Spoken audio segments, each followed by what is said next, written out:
Patrick, look me in the eyes. Look me in the eyes. Look at me. Look at me. Hey, no. Look at me. Look at me. Look at me. Look at me. I am the white man now.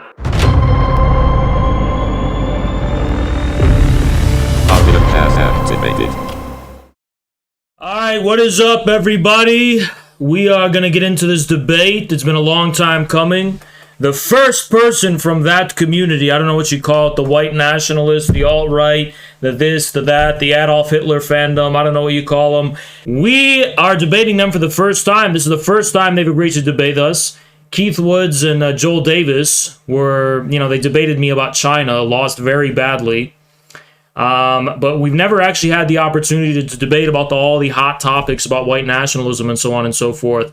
So I'm here, to you in my regular skin complexion, and we're going to be debating this brown white nationalist. He's not really white. I don't know. Doesn't really look that white to me. But I'll let you guys judge for yourself whether he looks white. All right. He may or may not be looking white. I don't know. It's pretty much like an IQ test. We're about to, subject him to, except instead of IQ, it's color, and it's completely neutral, unbiased, and if you say otherwise, you're coping. All right, so let's see Patrick Casey. Let's give him a call. Can you hear me? Yeah, I can. 1 second here. All right, good evening, everyone. 1 second. I'm trying to do some. I've never done this way on Discord before. All right, there we go. All right, you can hear me? Yep, I can hear you. Excellent. How are you? I'm fine. Very good. All right, well, I guess we're here because I disagreed with some of your takes on South Africa. You accused me very emotionally of crying about your take. I keep seeing you in my quote tweets like all the time. I don't know what's up with that. You kind of just like cry with these one-liners instead of making an argument, so I just wanted to give you the opportunity to actually forward an actual argument that we can test and, scrutinize. Okay. Yeah, I think you were very emotional when you were accusing me of crying, so I think that's kind of projection on your part. But yeah, I mean, it's really hard to parse out the emotions through tweets, but the fact that you've been constantly quote tweeting me without challenging me to a debate kind of seems like the emotional guy. Do you have to challenge someone to a debate to talk to them to quote tweet them? Is that how it works? Patrick, you're like my #1 fan, dude. I didn't even know who you were. I think I've quote tweeted you maybe 3 or 4 times. I didn't even know who you were, buddy. 6 months I've been on here. You asked me for a debate, so maybe you're my fan. I don't know. Yeah, after you constantly quote tweet me like every other day, crying. Just a few times. It really got under your skin. I can tell. It's okay. Well, it's okay. We can move on from that. We can move on. We can have a nice discussion about South Africa. So.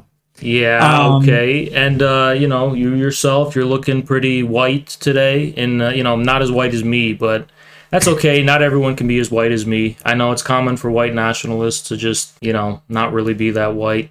So, anyway. There is a trend of that. It's very true, but I'm not a white nationalist. Oh, really? Okay, so what would you describe yourself very briefly? I would describe myself as a paleo-conservative. Look, if you're like left of center, I know you guys are a little different than the average leftist. Hold on.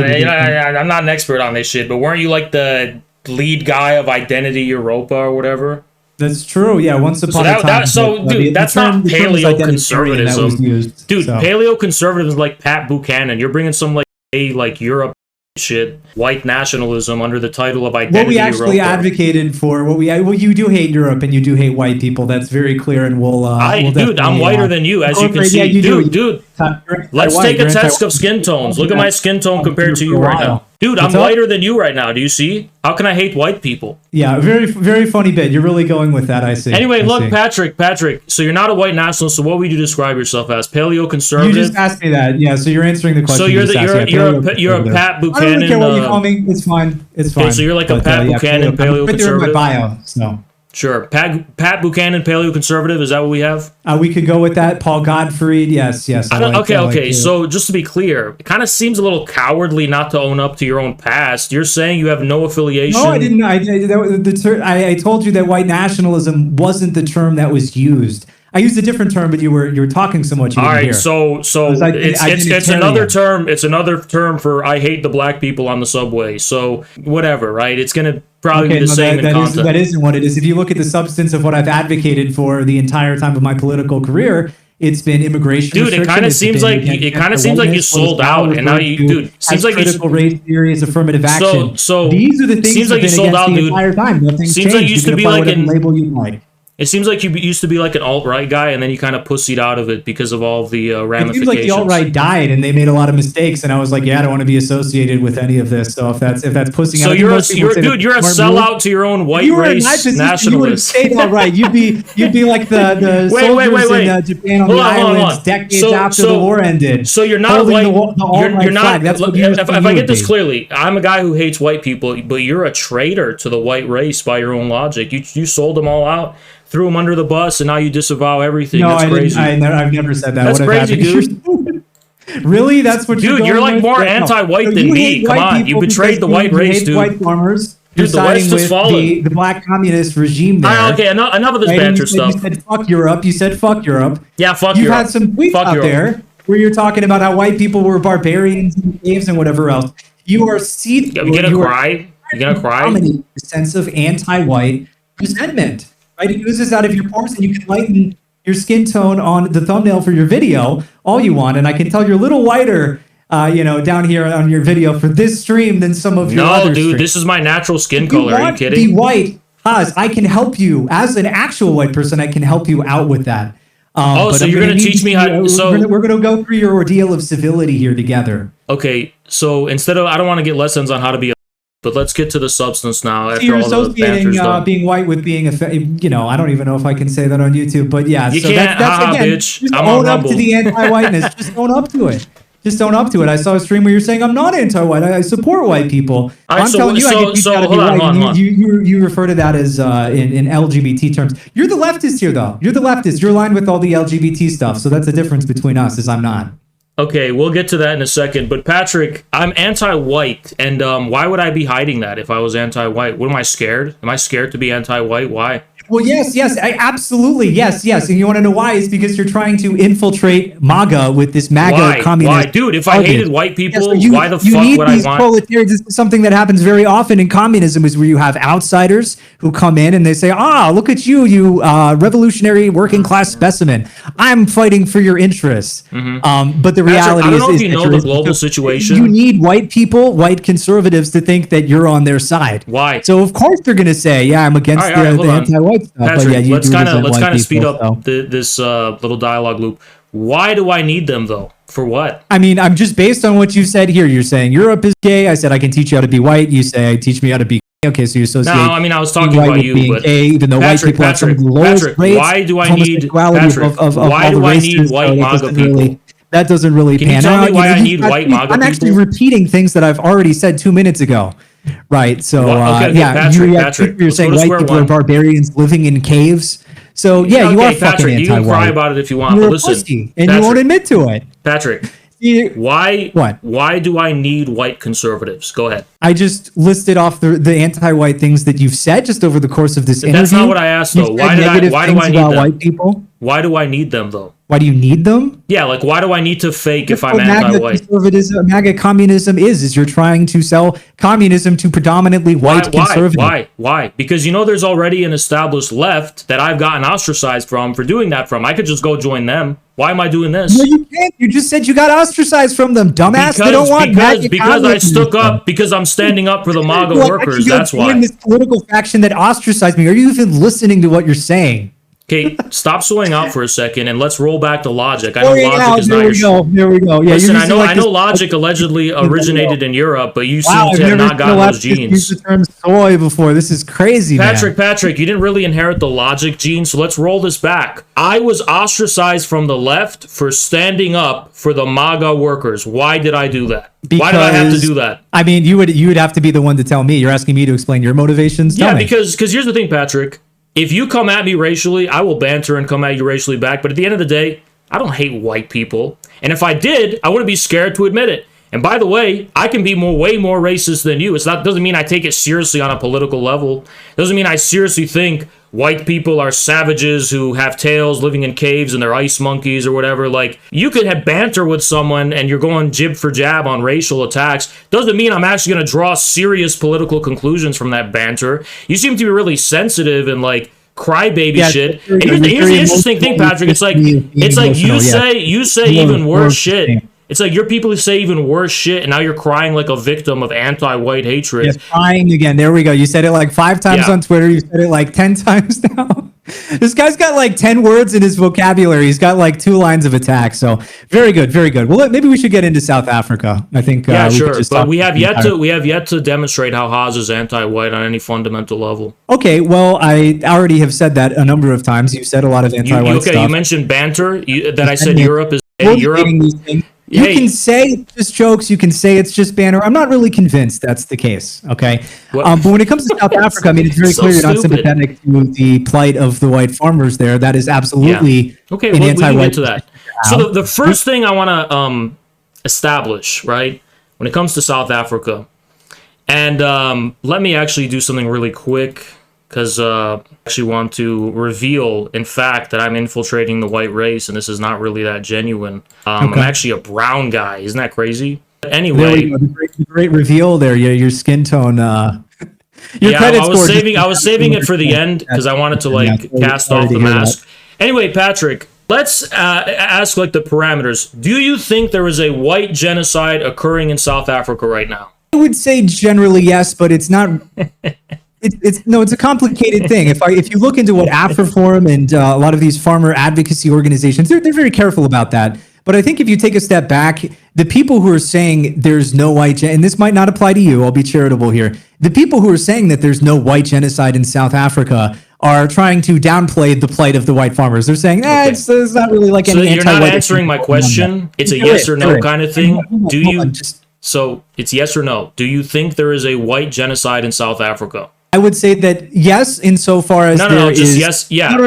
Yes you're trying to get me to gotcha. Let me explain my position, and then you can respond. Okay. So genocide is not something that begins the minute that like every or a large amount of a particular racial group is rounded up and killed. Right? There is a long process that leads up to that. Okay. Right. So you can look at Genocide Watch, this international genocide watchdog organization. They have 10 stages of genocide. Right. And just you if you actually care about an ethnic group, you don't wait till it gets to they're all getting murdered to that stage. So I would say that we're on this genocide, time frame or a process we are in South Africa is debatable, but it is absolutely in some of these stages, and that is what Genocide Watch says about South Africa. So that's a little vague, but how long do you think it takes for a genocide to materialize if we're just in the early stages? Because apartheid came to an end in the 1990s, and farm murders are nothing new. And as a matter of fact, I don't even think they've peaked like this year. They've been a thing for decades, right?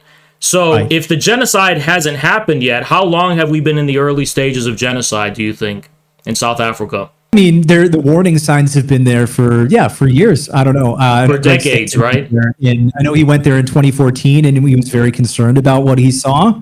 Okay, you're being very vague. So he just saw. So what are the examples of genocide? Would you say? What examples of genocide would you say exist in South Africa against white people? Sure. So, I mean, you would have to go to, if we're going off of what he said, and I would, you've got the 10 stages of genocide. I can read these. No. I just want to ask you, what are examples of that? That the government has not rounded up all the white people and killed them yet. But yes, in terms of moving in that direction, a genocide doesn't need to be perpetrated. About the white people in South Africa, then you can't. There's no way around the fact. The thing is, Patrick, genocides don't. I'm very concerned. Okay, Patrick, genocides do not need to be perpetrated by the government, okay?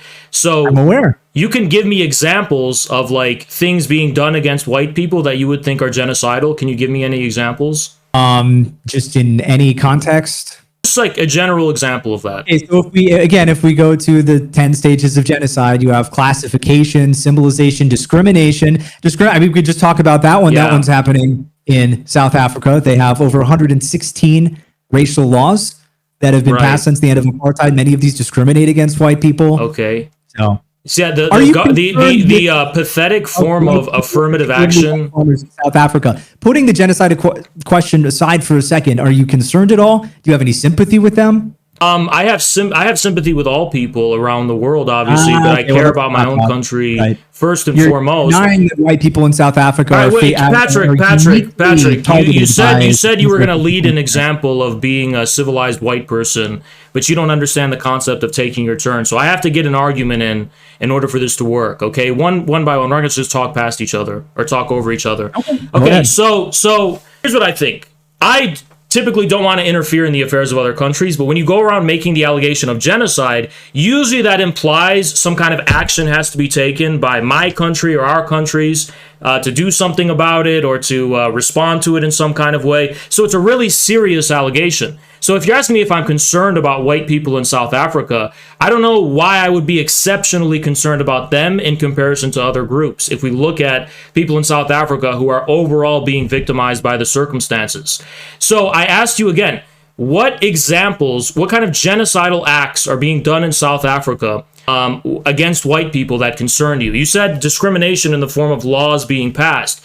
These affirmative action laws, which primarily concern like government jobs and a bunch of nonsense, have done nothing to change who actually owns the economy, right? The actual economic wealth of South Africa and the means of production have not changed since the apartheid era. And if you look just in the case of farmland, you have 44,000 farmers who control 80% of the entire land, the commercial farmers of the agricultural land, and overwhelming majority of whom are white. And then you have an even smaller subsection, about 3,000 or so of these farms, which are corporate farms, mega industrial farms, which are responsible for like 70% of all of the output. So you're dealing with a situation of monopoly capital inherited from the apartheid era. The government has done nothing to overturn that.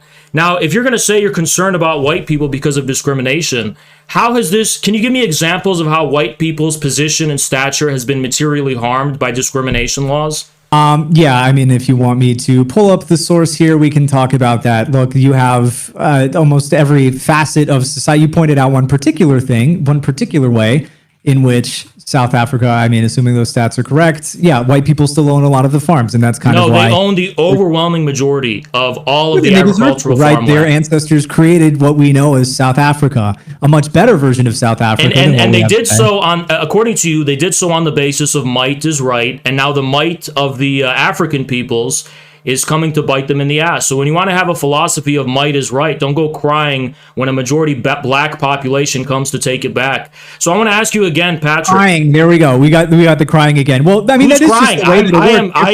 You're crying about asking me to be concerned about these white people in South Africa, and you said, well, they own everything because they, might is right. Well, might is right. That's the phrase that you used, that you're right. But we all know that this ownership came in the form of dispossession and theft and things like that. So obviously, I'm not here to cry about it. Conquering each other, killing each other, doing all sorts of things. You're right. Oh, yeah, you're right. Everyone's been conquering. See, here's the thing, Patrick. Get your point in. Get your point. No, I absolutely reject that entirely. Okay. Am I crying about it? No, but I'm saying that my sympathies are with the white South Africans. But here's Patrick. You're right. You're right. Human history. That much is very clear. You're jibber jabbering. Patrick, human history has been characterized by conquering this and that. I agree. And the law of might is right has prevailed. So when the majority of the population is black, and by virtue of their might, they take their country back, I don't see how you can cry without being a hypocrite. As well. Those liberal globalists that you're all against, they actually were against apartheid, and that's a huge part of the reason why it fell. It wasn't the ingenuity of Africans that helped. Here's the thing. The CIA wants people to believe in white genocide. That's a claim you made on Twitter. Yeah, I don't know why this white genocide claim is going around specifically at this opportune moment in which so many African countries...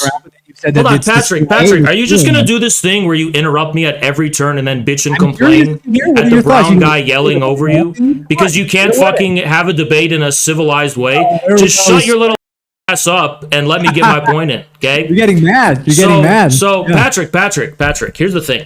I want to give you an opportunity to speak, and I get an opportunity to speak. If at every turn I say 3 words and you start talking, no one's going to hear shit. So I, the brown guy, have to civilize you, the white guy. You, Patrick, I'm civilizing you, and you're being an embarrassment for the white race right now. Okay, please be civil. I've seen all of these clips of you like. So Patrick, back to the original point. Patrick, boy, back to the original point, right?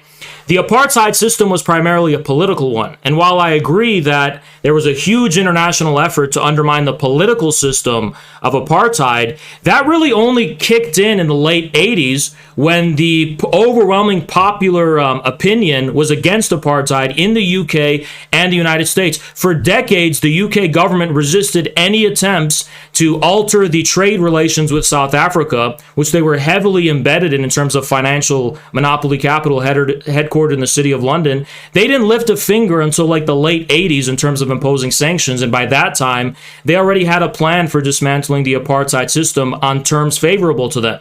Terms which involved that none of the actual monopoly capital or its interests would be altered or subverted in any way. And that's what happened. Neoliberalism was introduced into South Africa, which made economic life considerably worse after apartheid, but none of the actual fundamental demands of the African revolutionaries were met. So to sit here and say that globalists were against apartheid isn't really true when they were instrumental in maintaining all of these structures of economic apartheid while politically having a formal equality in politics and representation and a bunch of nonsense. So what you're saying is insubstantial. Insubstantial. Okay. That just sounds like a lot of commie cope. I mean, look, the West objectively ended apartheid if they tried to ensure that there wasn't like total insane African communism, that like total collectivization that took over. If they tried to ensure that white people could still run the farms and stuff, well, that's probably in everyone's best interest. Frankly, I don't think the Africans it wasn't really because actually the economic situation deteriorated even more severely because of the privatizations and the South Africa being converted into a debt colony for the World Bank. Moreover, South Africa, this is the most important kicker here. South Africa's central bank, which was private, right, never became nationalized. It's still a private bank. It's still that same old bank. Connected to the international network of financial capital. So to sit here and say that, insane African communism would have been the alternative, not really. The bare minimum of having a sovereign popular government that represents the majority of your people is your citizens' ability to have a stake in the system. When structurally speaking, all of the structures of apartheid are being maintained economically, nobody can feed themselves in any particularly new way, right? And all you're doing is lifting all these restrictions in terms of living and travel and stuff. You're not actually replacing that system. As a matter of fact, you are just strengthening in many ways the power of financial capital. The whole reason there was a conflict between the British Empire and the apartheid government is because actually the British Empire wanted more of an ability to have a foothold in the South African economy than it did at the time. And now it has that. Okay, well, I hope the white people in South Africa keep their farms. So we're not going to agree. Okay, sure. I mean, you can hope whatever you want. But when you're talking about genocide, right, we have to get to like where that's coming from. That's coming from resentment. It's coming from a government that has influential people. Where is the claim coming from? About killing the white population that have genocidal statements on record. Genocidal statements on record. So, yeah. Okay, so here's the problem, right? We need to establish how you can justify the accusation of genocide. I feel like I'm like holding your hand here and giving you a really easy opportunity. You would like to believe that. You would like to believe that. Yeah. Yeah. So sure. Can you give me an example of white genocide happening in South Africa right now?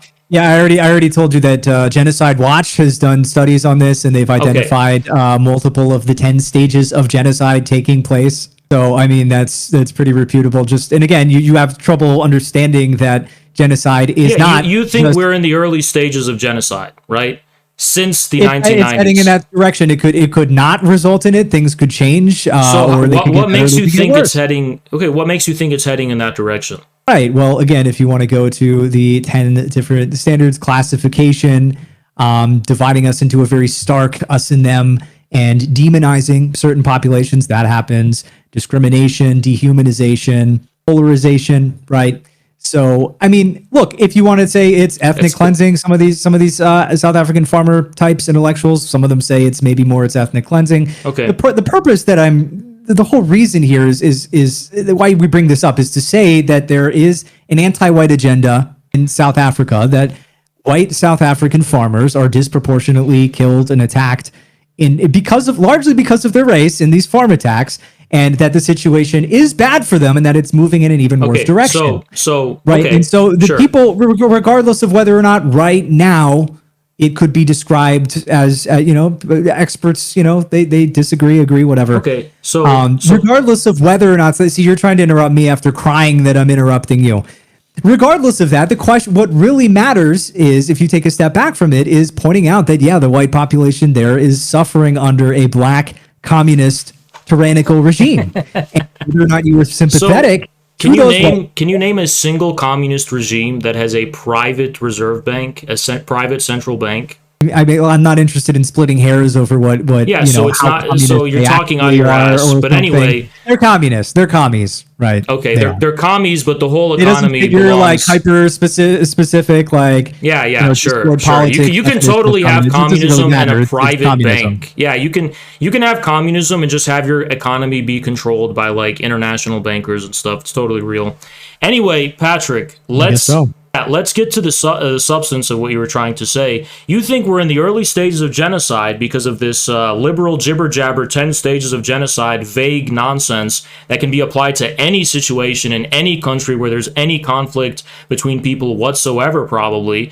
And then you said that you think that white farmers are being disproportionately killed in farm attacks because of their race and because of their ethnicity. But Afriforum, which took Julius Malema to court, in 2022, Afriforum's representatives had to concede in front of court the fact that only 2%, according to them, this is Afriforum, the people you mentioned, only 2% of farm killings could be described as having a racial or political motivation. So, given that only 2% of these killings have a racial or political motivation, don't you think that the fact that white people in farms are killed more often than black farmers has to do with the fact that there's way more white farmers than black farmers? It's probably a big part of it. I haven't seen the 2% figure. Maybe it's true, maybe it isn't. But what I would say is, I am more than happy to show it to you. He's crying all these tears right now.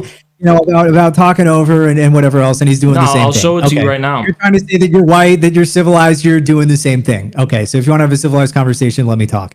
Look, the fact at the end of the day, white people, they're the ones being killed. You can't extricate race from economics in this case, right? The people who own the farms, they're white. So when they talk about seizing the farms, when they talk about shooting the farmer, they're talking about, killing white people, taking stuff from white people. So saying, all of these white farmers are being killed and, they're being targeted, all these white farmers are being killed, and that has nothing to do with race. In some cases it is, maybe in other cases it isn't. Okay.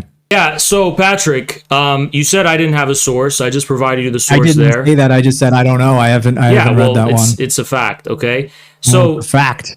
Yeah, okay. It is a fact, right? It's a fact that at least one that for some reason Afriforum had to admit to.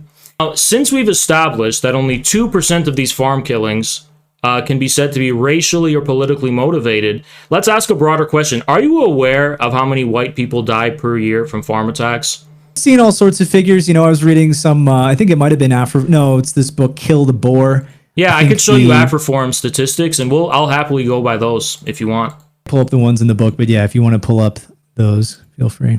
I'm more than happy to use their statistics for the purposes of demonstrating this point. Here we go. According to Afriforum, by their statistics, and we're using their statistics, by the way, and they're very biased, but I'll let it stand anyway. So we see here a graph, and you see that murders are in black, right? 64 in 2015, 64 in 2016, 72 in 2017, 54 in 2018, 57 in 2019. So pretty consistently about 50 to 70, deaths from farmers. And you would say this is part of genocide, right?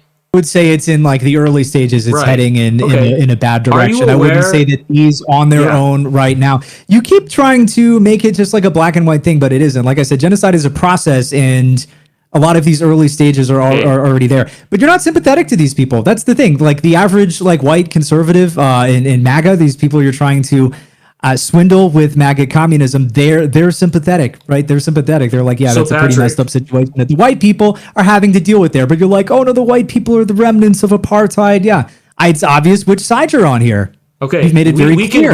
We can. You have explicitly Patrick, we can talk about the cope narrativizing. Radical politicians out there, dude. You're just doing narrative cope. Let's stick to the facts. Okay, we're dealing with an average. We're dealing with around 50 to 70 farm murders per year. The total murder rate. I said, dumbass, that the farm murders on their own are not genocide. I'm saying that you have to look at the big picture. And I'm trying to give you the big picture, but you're scared that I'm going to... the entire situation Patrick, rather you're scared of this for some reason. Patrick, I've let you speak. Patrick, low boy, I've let you speak. Low boy, right? 25,000 people in South Africa per year are killed. So 95% of all murders in South Africa, black. 95% of the victims of murder in South Africa are black, okay? Is that an early warning stage of genocide or no, according to you?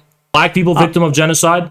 Well, probably not, but there might be some like tribal motivations in some of these black people killing each other. Okay, we can actually evaluate the motivations. The idea that the same motivation, the same thing goes through their head as when a black person kills a white person, when there's all this resentment.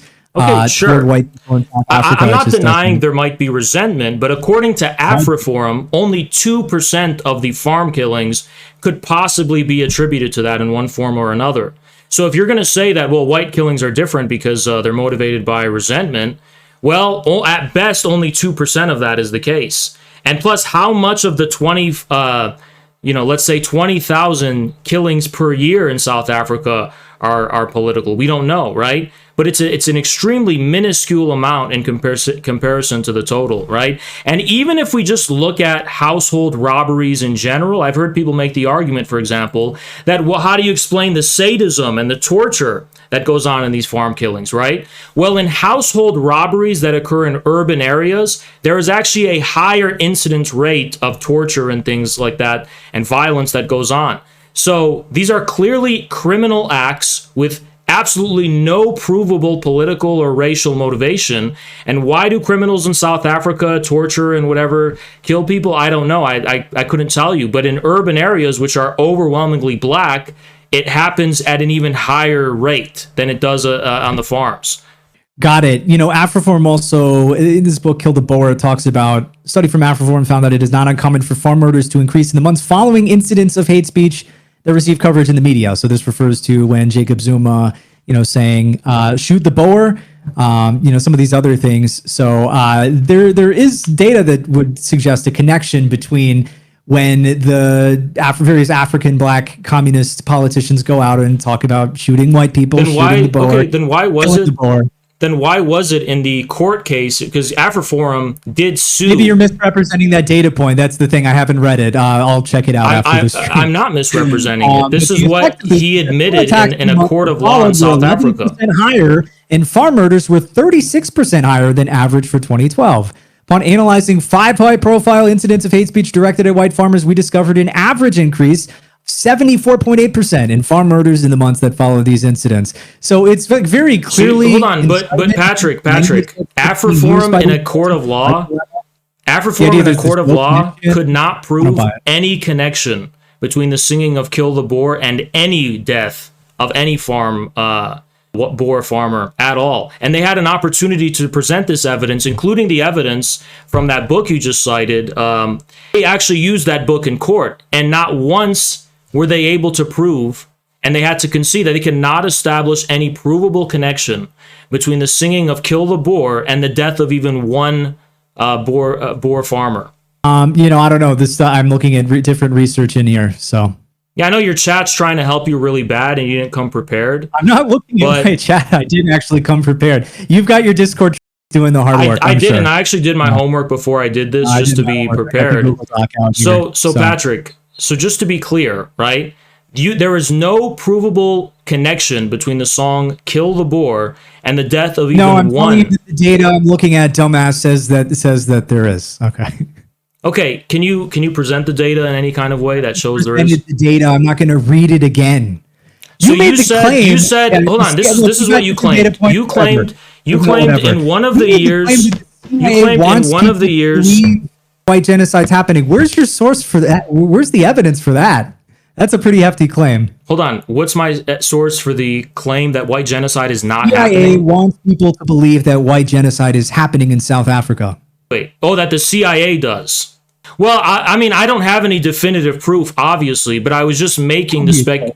I was obviously. Okay, I was you've got obviously. a very high standard for empiricism here. I can tell. No, because I wasn't making an empirical claim. I was making an observation that I think it's probable that this stuff is being astroturfed, because when you look at the disparity between the facts on the ground and the narrative that's being pushed on social media, it is so severe that it leads me to conclude that there probably is a high chance that yes, this is glowy. It glows. Why is this happening now at a time of so much geopolitical antagonism against the West in Africa, when Russia's relations with Africa have never been better since the time of the Soviet Union, when so many African countries are now interested in joining BRICS and the new kind of BRICS world order? It's a coincidence that all of a sudden we're getting this spark of narrative outrage about the so-called white genocide in South Africa. It reminds me of the claims about an Uyghur genocide in China, which have been circulating since Xi Jinping took power,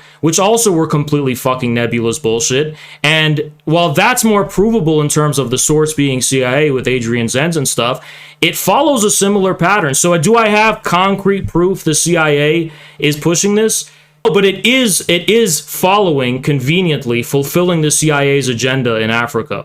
Very interesting. When I look into what the regime mouthpieces have to say, the mainstream media, these NGOs, I don't know, specifically the New York Times, ADLS, PLC, they tell you that white genocide isn't happening, right? They tell you that you're kooky and you're a white nationalist if you believe in all of that. And Okay. where is this regime propaganda saying that where is it coming from? Which regime institution or mouthpiece is saying that white genocide is happening in South Africa? It's being astroturfed on social media. I don't know where the source is coming from, but here's the thing that's important, Patrick. The important thing is that the source people have heard about for a while. And, Patrick, out and there's something crazy. Yeah, it resurfaces. But Patrick, what I know for certain is that the source is not from reality. So that makes me think it's highly suspect. It's just all too convenient. White people aren't being mistreated at all in South Africa? I don't know what you mean by that. You have to give me tangible examples of it. Got it. Yeah, you have no sympathy for them. It's very clear. Listen. I'm an American who has sympathy for all people in the world, right? But I am not committed to what people were trying to advise President Trump on is looking into sanctions against South Africa or something because of things like this. I sympathize with all of the black people in South Africa. I sympathize with the Indians in South Africa. Do I sympathize with white people in South Africa? Sure, but do I sympathize with them in a way that is more than black people? No. That's my answer. Yeah, by the way, if there's any white people I sympathize the most with in South Africa, it's all of the poor subsistence farmers who actually don't own the majority of the land, right? It's all of the poor communities in South Africa that have been left behind because of the neoliberalism. And, if I was a South African, I would promote a unity between these people and organizations like the EFF to fight against monopoly capital. But they are a small minority of the population in South Africa. So why they are getting so much undue attention is not really clear to me, especially in this case. You could say, well, because white people have sympathy with other white people. Well, I could show you a case in which these kind of feelings are misguided, like the case of that guy who brought in a refugee white South African family to take care of them in the United States, and then went on to completely regret it because they were, lazy and they were not willing to work at all, which is a stereotype that's held specifically not against white people, because there are, Anglos in South Africa, there's other kind of people in South Africa, but against many Boers is that they just don't really want to work. They want to lower low-paying migrant workers from abroad, many of whom actually, from what I'm told, are responsible for a lot of these farm murders and criminality in South Africa, to take care of them as domestic workers, to work on these farms, and that they're not really a productive aspect of the economy. But in any case, the idea that white people should have sympathy with every kind of white people around the entire world, unconditionally, that would be like me saying that you should have sympathy with black or brown people anywhere in the world, regardless of the context. I am not willing to commit to that. That's a form of internationalist globalism, which, if you're calling yourself a paleo-conservative, how is white internationalism commensurate? I'm aware that's a phrase you like using. I wouldn't use that. Look, yeah, I mean, you have a situation where you have white people who built a country, a great country once upon a time, and they lose their civilization they lose their state to insane black race communists. Of course, I'm going to sympathize with the white people there. There's also, there's descriptive utility, right? It's a cautionary tale. South Africa, it's not where we're headed in America is not going to be exactly South Africa. But there are many similarities, right? And so that's the thing. You downplay what's happening over there. Well, you get people. South Africa gets people thinking. They start thinking, what's the future of America if you're a hated minority as a white person, right? Okay, sure, not good. And so there's also some utility in understanding that too. But yeah, of course, I have sympathy for them. But you understand in the case of South Africa, you're dealing with a country unlike America and unlike European countries, where the overwhelming majority of people were Africans, right? Only a minority were belonging to the dominant ethnic group, white people, right? And they had an apartheid system. So any kind of ability for the majority in South Africa to be able to rule over their own affairs and choose their own destiny is not commensurate with the maintenance of the so-called civilization of apartheid. We're talking about black people ruling over their own destiny, but in a vessel, right? Basically, that they didn't create, which is the state, what remains of South Africa, right? The land, so black people never made that is their that was land. Made by white people coming there and setting it up, and black people were, used as slaves, and slavery is nasty. Okay, low paid laborers, whatever. But without white people, you don't get South Africa in the way that we know it today. Organizations, for example, like the EFF, that want to maintain and uphold the original spirit of the Freedom Charter, the goals of the original revolutionaries fighting apartheid, they don't want to just make do with the ready-made infrastructure and productive forces that were built up by white people. They want to, do similar to Russia and China, build up brand new forces of production from the ground and have a developmentalism that surpasses what was created previously. They can't do that so long as they don't have economic sovereignty and they don't have control of their own economy. And the whole land reform that's being pushed by the EFF is not because they hate white people. It's because they're against a parasitical form of monopoly capital that is not allowing the productive forces in South Africa to develop. Instead, they're decaying. And if you want to blame black people for that, you're going to have to stand to explain why most of the economy is still controlled by non-black people. If black people are to blame for the development of the South African economy stagnating so much, why aren't they the ones who own it? I would say that it's the political forces, a lot of the political forces in society, like the black, 70 IQ communists running the show, who are responsible for South Africa not being as nice as it once was. Wow. And I would say that the white farmers are the only thing holding the damn country together, right? So this idea that it's like the inverse, it's the fact that it's the white farmers. You just have a totally backwards understanding of the situation. You want to talk about Malema and the EFF and some of the land policies that they support. I mean, you can look at, there was a news article from December 2021 about how there were some, they were going to change Section 25 of the Constitution. Malema introduced, his party, EFF, initiated the bill in 2018, but they voted against it in 2021. Okay, this is the bill that would have taken land from white farmers without compensation, basically. And his quote exactly is, "The bill that this House is asked to approve today will take black people's struggle for land repossession many steps back." So that's one of the big issues I have with your thread and your entire framing of the situation, is you're acting like the EFF and Julius Malema aren't like insane, like ethnic, ethno-narcissists, basically. Insane racial nationalists. Yes, they are. They are always framing it not just in economic terms, but in racial terms. It's about taking black people's land back. That is what they are. They are pan. Here's the problem, though. because they are pan-African nationalists, and yeah, they are nationalists, right? So they're not just framing it in economic terms, they're also nationalists. So they are going to speak to the history of their patriotic and national struggle, which is what it is. But here's the thing. Yeah, you cannot say, hold on, but you cannot say they are parochial tribalists, right? Because here's the problem.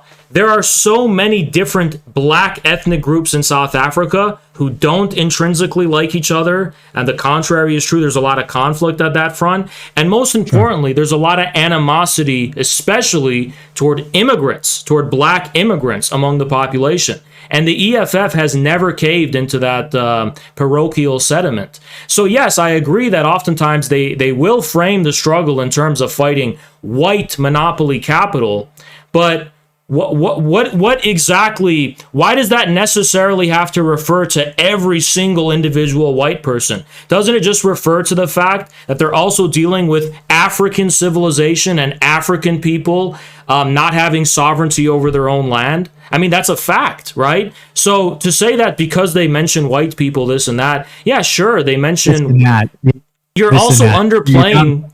But why has Malema went out of his way several times, not just in the court of law, but in front of the press, that he doesn't hate white people, that he doesn't want white farmers to have no land. He wants white farmers to be able to have their own land. He wants all people in South Africa to be able to have land, and that he doesn't want to have any white people killed or murdered or beaten. He doesn't advocate for any of these farm murders or thefts, and he's vehemently against criminality and criminals. So you're always highlighting the most inflammatory bad optics from Malema. You totally misrepresented Malema right there. So you brought up his hate speech trial. In the past, Malema said, "We are not," and I quote, "We are not calling for the slaughtering of white people, at least for now." Right? Which, and this is the stuff you're defending is just no.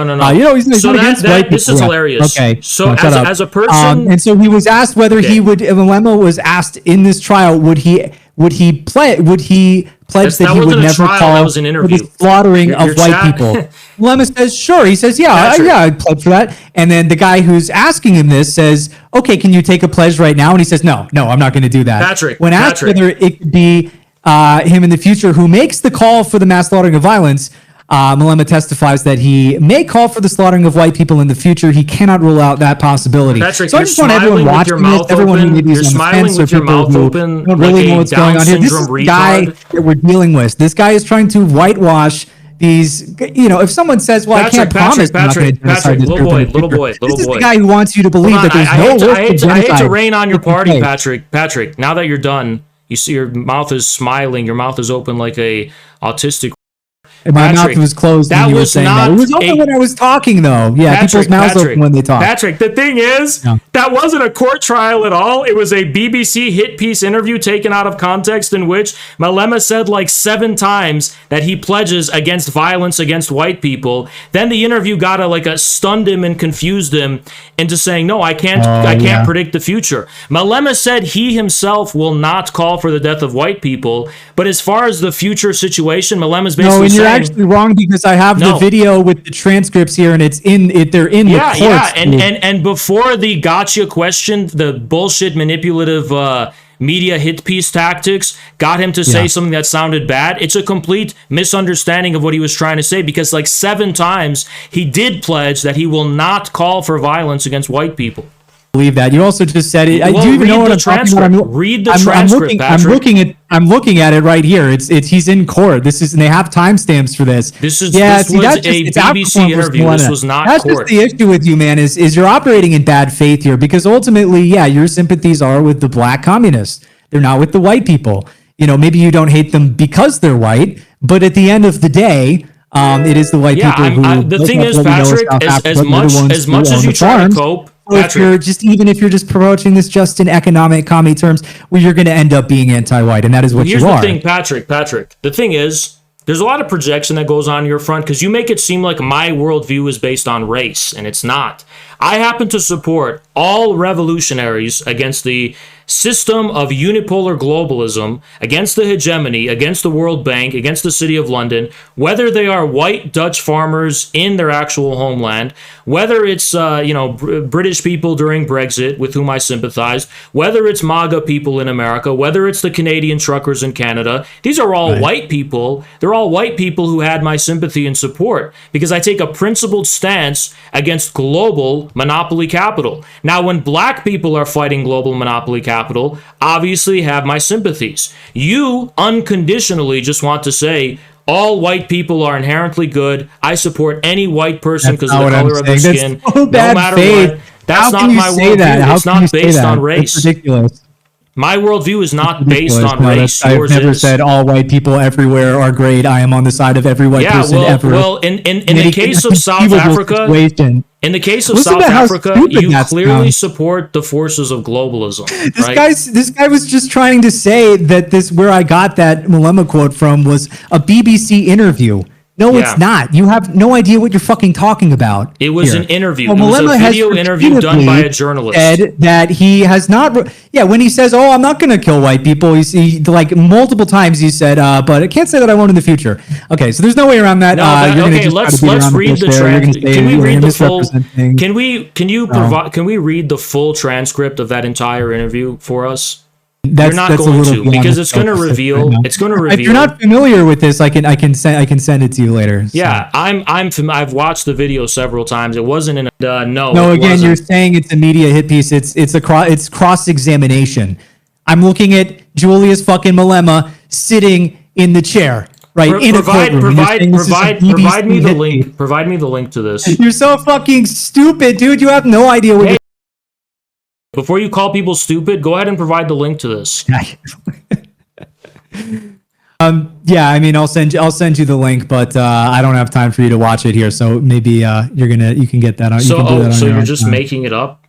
I said I would send you the link to it. So okay, well I'll go ahead and get it myself. Don't actually know what I'm talking about. I'll go ahead and get it myself. Yeah, I just DM'd it to you. You're pretending that I didn't. I just sent it to you on Twitter. So, but look, if you want to start like reviewing that on stream, that's beyond the scope of this stream. You can familiarize yourself with the situation a little bit better. You didn't. Did you send it to me on Twitter? Where did you send it to me? Twitter. What's going on here? Look, man, it's a long video. You're not going to be able to watch the video. This is a different video than the one I'm familiar with. Okay, well that's good. We've established that. Yeah, you didn't know what I was talking about. South Africa. What's the timestamp? I've said multiple things. On page 2. Let's take a look. For as long as there's no clear program, change. 1:15, 1:11:15. 1:11. But I'm not going to play the timestamp. Can all be guaranteed. For the rest of the show. We are all going to be in serious. The way the sentence is structured, you say, "I'm not calling for the slaughter of white people, at least for now." So in this case, this was the court case. This one specifically was. He's saying, if you didn't catch it, let me find this. He's saying here is that if serious changes are not happening to address South Africa's fundamental problems, chaos and violence can ensue, which is beyond the scope of his control. And the media tried to twist that into making it seem like he was the one that was going to lead the violence, and it wasn't the case. Yeah, the guy singing "Shoot the Boer" who won't rule out killing white people in the future is. It's insane. If we're gonna go by court cases, then it's already established. It's already established in the South African courts that "Shoot the Boer" is not a form of hate speech and is not a literal slogan to go and kill white people. South African courts determine that it's not hate speech. So therefore, there's clearly no racial animus at play there. Yeah, but the reason they determined that is because they couldn't establish even one link between that song and someone getting killed. Not even one. So it's still clearly talking about killing white people. No, it's not talking about killing white people because as Malema himself said in that court case, during the apartheid days when militants were fighting against the government, when black police officers used to come into their places where they were living, right? they would say the Boers are coming. They weren't referring to individuals of their race. They were referring it to... was literally a race war. Yeah, no, they're talking the white they're people referring were coming, to what they were saying. The Boers are just what black people thought of as the government and the system. It wasn't that they were... And during apartheid, it's not like they were like sharing the same subway with white people and they hated them on a personal level. That's you. You have a problem with black people and brown people and whatever. That's not where anything on their part was coming from. All they understood Boer to mean in the context of that was the system of apartheid, the police, the armed forces, the government, all things they were fighting against in the context of a patriotic and nationalist armed struggle. So to sit here and say that they're referring to individual white people when literally almost every single person has ever sang this song has clarified it's not literal. Been translated into English. That's optics cucking. That's all that is. Okay. Well, hold on. If that's not the case, if it's the case that it's literal, Patrick, right?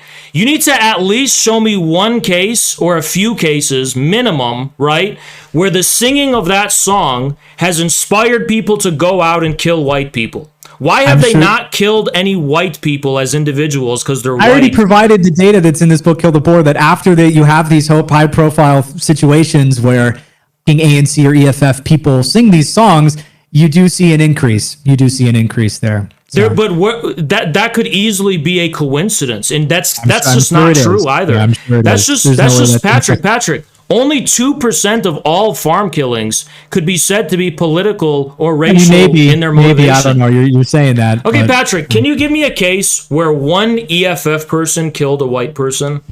Okay, so yeah, let's take a look at this here. This is how many white people have the EFF members actually killed? Oh, now you're adding. Once I go to start answering what you first said, now you're adding extra things. No, what's easy. So this guy, New Tuthko Chiwene, 28, serving a life sentence for the murder of Godfrey Frederick Landshurer. That's a pretty cool name. Rest in peace. On August 22nd, 1992. So he stole a firearm, ammunition, suitcase.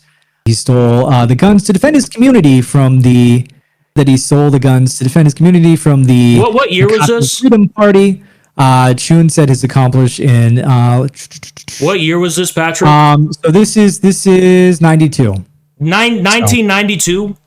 Okay, I asked you EFF. Have any EFF members killed white people? That's what I was saying, is that you added that on like when I was like so you're trying to say that this is reading. You're trying to say that this was because of the song. No, it's like you like applied an extra qualifier. I didn't know what you were trying to look up. I was reading. So this is the 1992 case of someone who killed white people. I started answering the first question you asked me, and then you once I was already reading things, you interjected something. I don't know what your chat is sending you. Because I was Patrick, responding to your I can't control what your chat sends you, okay?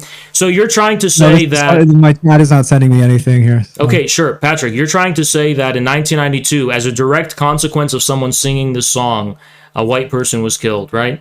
But yeah. Can you please elaborate more about this case? Because I remember Afriforum tried to bring this up during court and completely failed. But I'm just saying this is what I've heard. Yeah. Yeah, this was if this is what, let me read through the court case again. Any other white man I came across. I'm pretty sure Afriforum tried to bring this up and failed. We did not have. Okay, so the article I read linked it to the song. If that isn't the case, okay. But again, the best data point that I would go for is that, after the high profile, look, we're just spinning our wheels on the same subject. I'm saying the same thing I've said multiple times. The data that says what was the name of the person who carried out the murder? Look, if you just take a step back from this, like, it's very clear there is an atmosphere and a culture of anti-white animosity in this country. And it's just so obvious. There is a there's a culture. All white people are criminals. I mean, the idea that he's not talking about white people there, he's just talking about the Boer. Okay. Is there an atmosphere of heightened anti-immigrant sentiment among black people in South Africa? Doesn't negate the other. Yeah, I've heard that there is some. Yeah, black people can be very tribal towards each other too. No, it's not just tribalism. There's a lot of different kind of antagonisms in South African society right now because because people cannot make a living off of the structures created under apartheid. You can politically eliminate apartheid, but when all of the economic foundations of apartheid are still in place and people have no way to have a stable means of earning any kind of income, obviously that's going to create a lot of anxiety, desperation, and it's going to create a lot of antagonism in your society. Now, how would you remedy that situation, since you think the EFF is so scary and genocidal? How does Patrick Casey think South Africa should go about remedying that situation? The people who built, I think the communists should be out of power. That's really what do you step mean? one What do there. you mean by communists? You just mean black people? ANC, EFF. I mean, yeah, basically, I think that when white people ran South Africa, it was a lot better. So yeah, but so do you basically think that black people should submit to slavery? People. Well, black people came to South Africa, to that area, voluntarily. There was slavery once upon a time, but a lot of the black people there came after, the Boer and the various other white people started setting up civilization there. Why? Because there was something happening. What do you mean? What do you mean? If you mean Southern Africa, you're wrong. Bantus who had been, rampaging up and down Africa, killing all sorts of other tribes. So, yeah, no, I'm not calling for slavery to be. So wait. You're leaving out the part. You're leaving out the part where Bantu pastoralists, after they were enslaved and when they were freed, they became subsistence farmers who owned land. They weren't ravaging or killing anyone. All of their land got dispossessed. That was before. Yeah, their land got dispossessed in the late 19th century by the Boers and by the British Union of South Africa. 1913 establishes that black people cannot even buy or purchase land in most of South Africa, restricting them on that level. So you're saying, black people just came to South Africa because white people built up all these riches and stuff. That's only after they were dispossessed of their original means of production and land. Because you have to remember, as much as white nationalists like to say, it's not true that black people were chasing animals in the savannah or whatever on a safari or whatever. They were agriculturalists, exploring civilizations, and then hold on. The relevant facts, Patrick. The relevant facts is that they were pastoralists. They were mainly pastoralists and agriculturalists who, yes, did settle on land and live off of the land. Right, as farmers. That's how most black people in Southern Africa were living before the system of slavery and apartheid and so on. And they were only after they were dispossessed of their land were they forced out of desperation to go and work for mines for the De Beers and other globalist forms of financial capital for cheap, basically slave labor, right? Only after their land was taken away, though. And you're leaving that part out. You're making it seem like they were just random naked people running around in the forest, and then they all just ran to all the wealth in South Africa. That's not true. Only after they were dispossessed originally of their land were they forced to migrate and become wage laborers. And that's the story of all wage labor, even in Europe. When medieval peasants had their own land, they didn't want to go work in factories and shit. They had to have the enclosures, and they had to be dispossessed of their land to create this kind of proletarianized population. So you're seeing a pattern that's seen elsewhere. You are trying to put this racial twist on it to make it to make your white internationalist ideology more convenient, but it doesn't line up with the facts. Okay, so you think that Africa is the same civilizational aptitude as the West, as white people, Chinese. Hold on. Wait. When you say aptitude, what do you mean by that? Capability for civilization. Yeah. Okay, so 100 years ago, would you have said that China and Russia was capable? I've heard this already. Yeah. But, What's your view on that? How would you respond to that? You could just look at like the national IQ for the populations you're comparing. But national IQ has been proven to be a statistical fraud already by people like Taleb. It literally means nothing. And like 105 or something out of the 185 countries in which they claim there's a national IQ, they didn't even have any data. They just extrapolated it from other ethnicities. So it's a complete fucking bullshit scam that has no basis in reality. Now, here's the thing. You take the IQ of an illiterate Russian peasant in like 1910. Would a Patrick Casey living in 1910 have believed that Russians had the aptitude to become like the world's second biggest superpower with nuclear weapons, with like one of the most powerful militaries in the world? You probably wouldn't have believed that. So you can't sit here and say that you know what people's inherent potential is. Comparison you could have made. Maybe the Patrick Casey of 1910 would probably be aware that even within a race, there's variation in terms of IQ. Yeah, So yeah, if you because take you're someone much selective. lower You're selective on the about level of the who's socioeconomic stratum, they're probably not going to be the brightest. So you. yeah, So what I hold on, predict, hold on. second world power. Many of Russia's. I don't know. I mean, it just sounds really dumb when I explain Hey, it like Patrick, that. Patrick. You thought that Many was of good. Russia's That's a good peasants point. who were illiterate, so-called lower caste, whatever, low IQ people, would go on to become great scientists and engineers and nuclear physicists and stuff, and military leaders and political leaders and so on. You can't say you know what the potential or aptitude of a people is when you're abstracting them from the context of their social development and their civilizational development. And all we know to prove that your perspective is complete fucking bullshit is this. Your ancestors, for hundreds of thousands of years, lived in caves, had no demonstrable capability of civilization. Even back before modern humans, right? That's hundreds of thousands of years. Wow, that's Okay. Supposedly, that's modern wild. humans have existed for 200,000. We can narrow it down to tens of thousands if you want, and it would be the same argument. It's For a big tens of difference. thousands of years, your ancestors were living in caves. And I'm not sure exactly how different their biological makeup is to you. So you have to admit one of the two following facts. Either you biologically do not have the aptitude to be sitting here in front of a microphone as someone who's literate, who's read books, and is capable of mastering basic technologies, or you have to say that you cannot judge or measure someone's aptitude based on the relative level of the development of their civilization. I don't have to choose between those two. So what's your argument? I want to know why are there differences in IQ between populations? No, You're saying that tens of thousands of years ago. Okay, but the reason why there are these IQ differences is because of selective processes over quite some time. Okay. Right. So you're talking about making predictions tens of thousands of years. You said when my ancestors were in caves. That's a common Afrocentrist talking point about. Well, it's all of our ancestors were in caves. Dude, Patrick, all of our ancestors were in caves for tens of thousands of years. Okay. So you're trying to say that all of the IQ capabilities of Europeans only developed in the last 2,000 years or so, to be generous? Because, by the way, for the last 1,500 years or so, Northern Europeans, I'm guessing that's where you derive from, were much less civilized than Southern Europeans and people of the Levant, which is where I come from, right?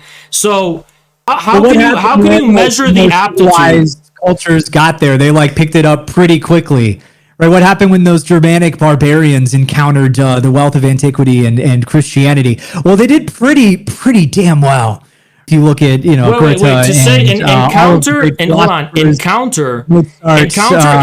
is one way of putting it. Well. I mean, look, I haven't seen too much of that from Africa, and now they've had contact with the civilized. Because here's the problem, Patrick. Authentic. Hey, low boy, shut the fuck up. Low boy, shut the fuck up. You're gibbering and jabbering. Patrick, no, I mean, you're doing the same thing. The only kind of comparable civilizational encounter to the Romans with the Northern Europeans is something like the Islamic world with the various African civilizations on the eastern coast of Africa, which did produce things like the Swahili culture, which did show they did do well, so to speak. Right? They went to the moon. European colonialism. European colonialism bears absolutely no historical resemblance to any authentic encounter between different civilizations. And why? Because European colonialism was barbaric. It was just looting, instrumentalizing, and completely transforming entire peoples and lands into tools, right? The Romans didn't transform the Germans into tools or just in an instrumentalist way. The Romans allowed people like Germans to get citizenship. They didn't have a sense of innate racial superiority, at least when it came to how they understood the Roman Empire, where they pretty much allowed everybody to become a Roman. Sure, if you were Italic or an OG original Roman citizen, maybe that gives you a higher stature, but there were so many different kind of Roman emperors who didn't come from that background. Can you name me any heads of European colonial empires who didn't come from European backgrounds? None, right? So to say that these are similar and the nature of the encounter is just betrays your complete lack of understanding of history. You talk so much about advanced IQ and you being the superior European specimen, but your understanding of history is so sophomoric and fucking Yeah, low it's IQ. crazy how I It's like said a like Down 100 syndrome times over the understanding course of of this history. interview that I'm the superior European specimen. I mean, it's wild that I just said that like a million times. Yeah, no, that's you describing me. Well, so, listen, you can Patrick. describe me in those Patrick, terms if the you want fact to, is, the fact is, you are an embarrassment to your own race, and that's the truth. Am I? Yeah, in every demonstrable respect, you're an embarrassment to your race. In terms of your knowledge of history, in terms of your knowledge of You history, look like you should be running a convenience store. I don't think you're really qualified to determine a fine specimen of the European race. So yeah, I'm still waiting on my philosophy. You're kind of taking a while there. Why don't you? at Why every don't you leave facet, the other white you race are stuff to probably me? the worst You know, representative. You are the worst of what the white race has to offer. You are literally the runt. You are literally the runt. Of civility here. I know it's rough living in the white man's world and having to obey all of these, codes of civility and whatever else. But leave that to us. What do you mean codes of civility? What are you trying? Patrick, codes of civility such as what? Just constantly interrupting and jibber jabbering without allowing anyone to get an argument in? At the end of the day, because you're doing the same thing and you're whining about it. Whining when you talk over me. Yeah, I'm trying to get to the actual substance of the arguments, and you're just mouthing off on nonsense. And then you start interrupting me when I'm doing it. Everyone does it in these fucking debates. It's just the way the game works. Okay, so Patrick, you lost on the so-called white genocide question in South Africa. You lost on the question of the aptitude. You lost on the question of the aptitude of Africans. Himself the victor. Can you please choose a topic in which you think you might prevail in? On every topic here. Me on no topics. You can't even establish. You can't even establish a single member of the EFF. You can't even establish a single white person killed by the EFF. Not even one. Okay? You can't even establish even one case in which Malema's singing of the Kill the Boer, which he's sang for like over a decade now. You can't even demonstrate how that's led to the death of even one white person. No, I said that after these people do it, the rise in we've already rehashed this. Well, we can look at the rises. The rises you're talking about are so insignificant; they're statistically meaningless. No, they're not. No, the data shows they are statistically meaningless. I'm not reading them again. So okay, you don't read want them to again. Those, you don't have to.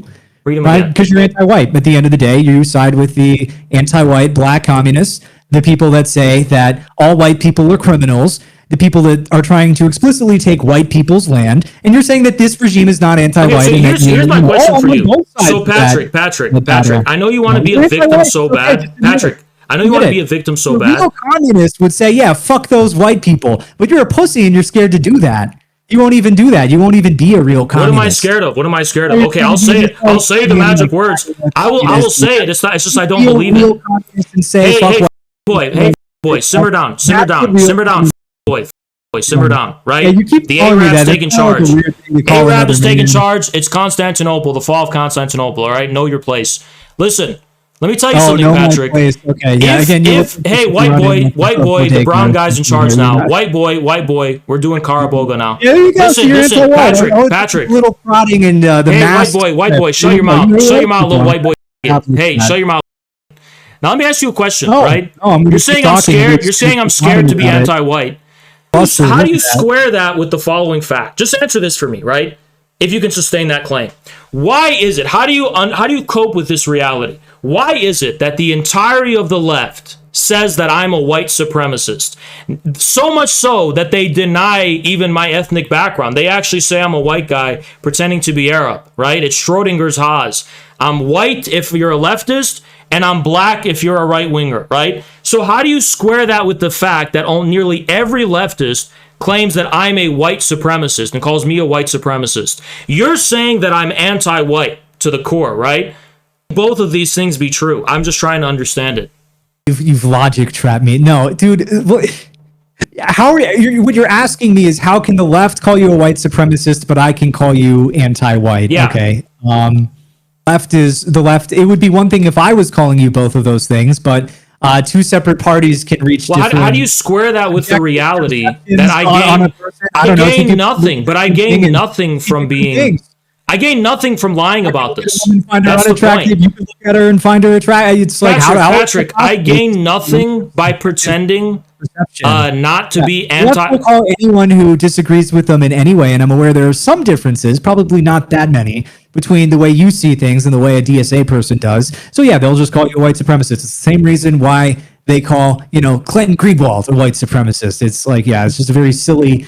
It's like Scientologists calling people what SPs. It's just you're outside of the cult. Okay, so what do I stand to gain? What do I stand to gain from disguising my views? Patrick, what do I stand to gain? So I'm answering your question, and you're trying to shout me down, which is fine. You can try to do that. Just don't whine it. Just answer it. Go ahead. What do I have to stand? What do I stand to gain from disguising this? You're trying to smuggle in communism to white people, so we're going in circles here. We've already talked about this. Patrick, let me explain to you the prospects of global communism right now. Right, we have the rise of BRICS. We have this insurgency of all of these different kinds of non-white peoples. China's literally overtaking the West in every demonstrable regard. I don't know if you think Russia is white or not. People are undecided about that, it seems like. But you have Russia, which is mounting a full-scale military rebellion against globalism. You have Iran on the rise. I mean, all of these non-white countries are on the rise. That's obviously going to determine in large part the future of communism on a global scale, right? I don't need personally to be a communist to smuggle in a communist agenda or a pro-communist agenda. I don't need to lie, right? There's no need for me to lie. I could be like a leftist here and just mooch off of America while hating the majority of Americans, and nobody will do shit about it. I could literally talk shit about white Americans and say I actually hate white Americans and down with all white Americans. I can do that easily. I'm not going to get deported. There's going to be no ramifications. Yeah, but it wouldn't sell MAGA communism to the people you're trying to sell it to, right? The whole communist outreach to MAGA people wouldn't work. Dude, I've explained this at least 5 times by now. Please pay attention. But it's a circular form of reasoning. But no, it's not circular. It's yes, that if it you're is, because why am I a MAGA communist in the first place? Why am I a MAGA communist in the first place? Why am I a MAGA communist in the first place? Because you're a communist who doesn't like, I don't know. Is that what? I don't need to like. My impression is that I could literally just be the woke stuff. The focus on these identity politics detracts from the struggle for proletariat revolution. That would be my guess. You feel free to explain. That sounds like a principled position that's not based in any kind of enmity toward any race. Sounds like it's just a principled position. You could still have that and have resentment toward white people as well. So you're saying? Do you think I have resentment toward you, Patrick? Oh, if you have resentment towards me, it's probably not because I'm white. It's because I quote tweeted you and you didn't like that. So. It's probably not because of any physical characteristic you possess, because none of them I would consider superior to me. So the thing is, Patrick, okay, it's but like there we go right there. So I mean, the fact that you needed to say you trot out the superior line, like you have to be. It's like an American History X understanding of a paleocon or even Dude, like do you a think W1 you are or better something. than anyone this idea, on Earth? They're like, oh, so much for this guy considers himself the master race, right? Like that's just something you're getting from movies, dude. The fact that you needed to specify like nothing about you superior. Okay, yeah, I mean that right there just says it all. Patrick, it's like you're not better than me, man. You're not better than me just because you're white. Nothing about you is better. Okay, all right, guy. but dude, it's like what am I resentful of? What do I want to be? I mean, like Jackson. I'll give you an example. My best friend, my colleague, right? Like my closest political ally is Jackson Hinkle, who's probably the whitest guy I know, right? He's more white than you. You're like Irish. This guy's actually founding stock.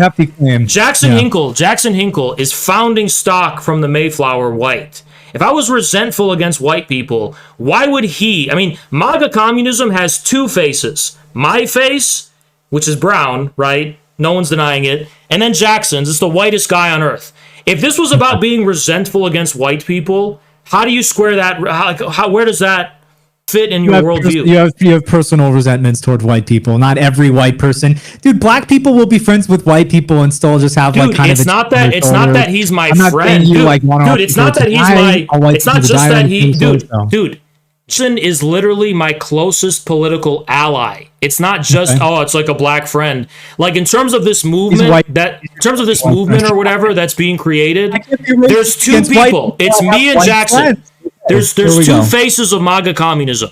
Me and Jackson Hinkle. So to say this is an we'll anti-white also line movement up is there. fucking... Yeah, well, I think I've kind of struck a nerve with this one. It's fascinating to watch you just repeatedly try to prove to me that you don't hate white people. While just getting like little jabs in, you're not superior. There's nothing physically about you that's superior. I'm just... okay, man. No, You're Patrick, you're saying... telling me how much you don't care about this accusation. You're I think saying... you care about You're this saying I accusation a lot, resent... 'cause you You're have saying a I little chip on resent your white shoulder, people. so. You're You're saying I undergoing resent your white ordeal people. of civility. It's okay. It's okay. You're lightening your face. You're trying to look white. I get it. Right? Patrick, you literally are so insecure about your skin color. It's crazy. Like, you actually care so much about this because here's the truth, Patrick. That photo I used of you didn't really look that much like how your profile picture looks now. And dude, you straight up looked like, at best, like an Italian guy in that photo I used. Straight up. Anyone can pull... I'll pull it up right now and people can judge. Yeah, Does you Patrick edited look, the one you does edited. Patrick look Yeah, the the same one in this you photo? lightened your face and darkened mine. Yeah, I'm aware. Dude, no, That's no, why I'm going I to show you the fucking original tweeted you and got, photo like, of you I 7,000 used. likes on the tweet, Guys, pointing it out, and you're is telling this me about what I already unambiguously... pointed out. Guys, is this... What would you guys say this is to my chat? This is the original photo I used. And he's saying that a great deal of effort needs to be made. I do look kind of dark in that picture based on the light, and I don't care for the record. But Dude, I you're look just dark, insecure about it. It's crazy. and yet I look darker in the thumbnail that you made. So The fact that this psychologically bothers... If anything, dude, I was... Okay, I'll confess. All right, Patrick, I'm about to confess. Patrick, all I was doing, wanted more representation for, like, the majority of white nationalists. That's why I made you so dark. I just wanted to be inclusive, dude. I wanted to accurately represent the average white nationalist on the internet. I already said that's why I'm not a white nationalist. It's because I'm not white. I don't know, dude. It's just like you're so like ass hurt about it. It's crazy. I don't know. Again. So put it this way. No examples of white people being persecuted in South Africa. Okay. Like I said, there are no examples you can name. Just to be very clear, but no, I am extremely pale, and if anything, I'm okay. Nobody cares. Nobody cares. How pale I am. No, you brought it up. You cannot establish, dude. Nobody cares. Nobody cares. What is he even talking about? When I'm not tan, and even if I was, what is this Yakubian babble? This is Yakubian babble speak. This is so fucking stupid. Patrick, you brought up. Nobody cares about your Yakubian babble about skin color. I mean, you wanted to talk about we're trying to get back to the topic, which you seem to think is not resolved. Patrick, can you name one case of white people's persecution in South Africa besides a song that hurts their feelings? Go ahead.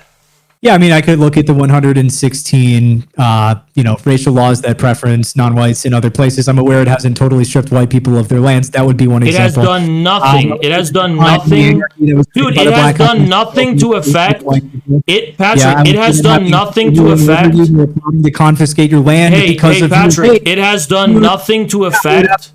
That's something that Patrick. It has done nothing to affect who owns South Africa's economy, which is more important than who's sitting at the bureaucratic office. Yeah. Maybe the South African government does more affirmative action for like... had it better before the commies took over, and I think there's probably a middle ground that could be achieved between what they have now and apartheid, which isn't coming back. But this is how I know you're historically illiterate. So the foundation of the apartheid system were things like the De Beers and international forms of financial capital tied with the British.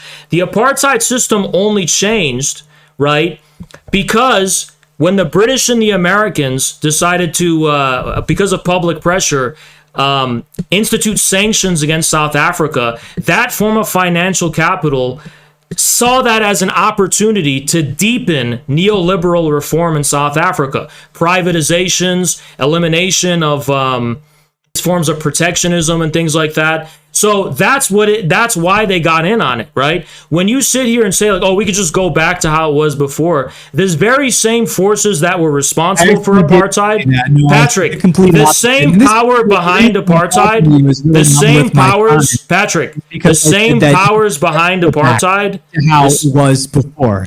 Now you go on this boring historical tirade putting everyone to sleep, only to misrepresent what I just said. The Patrick, there's no middle ground.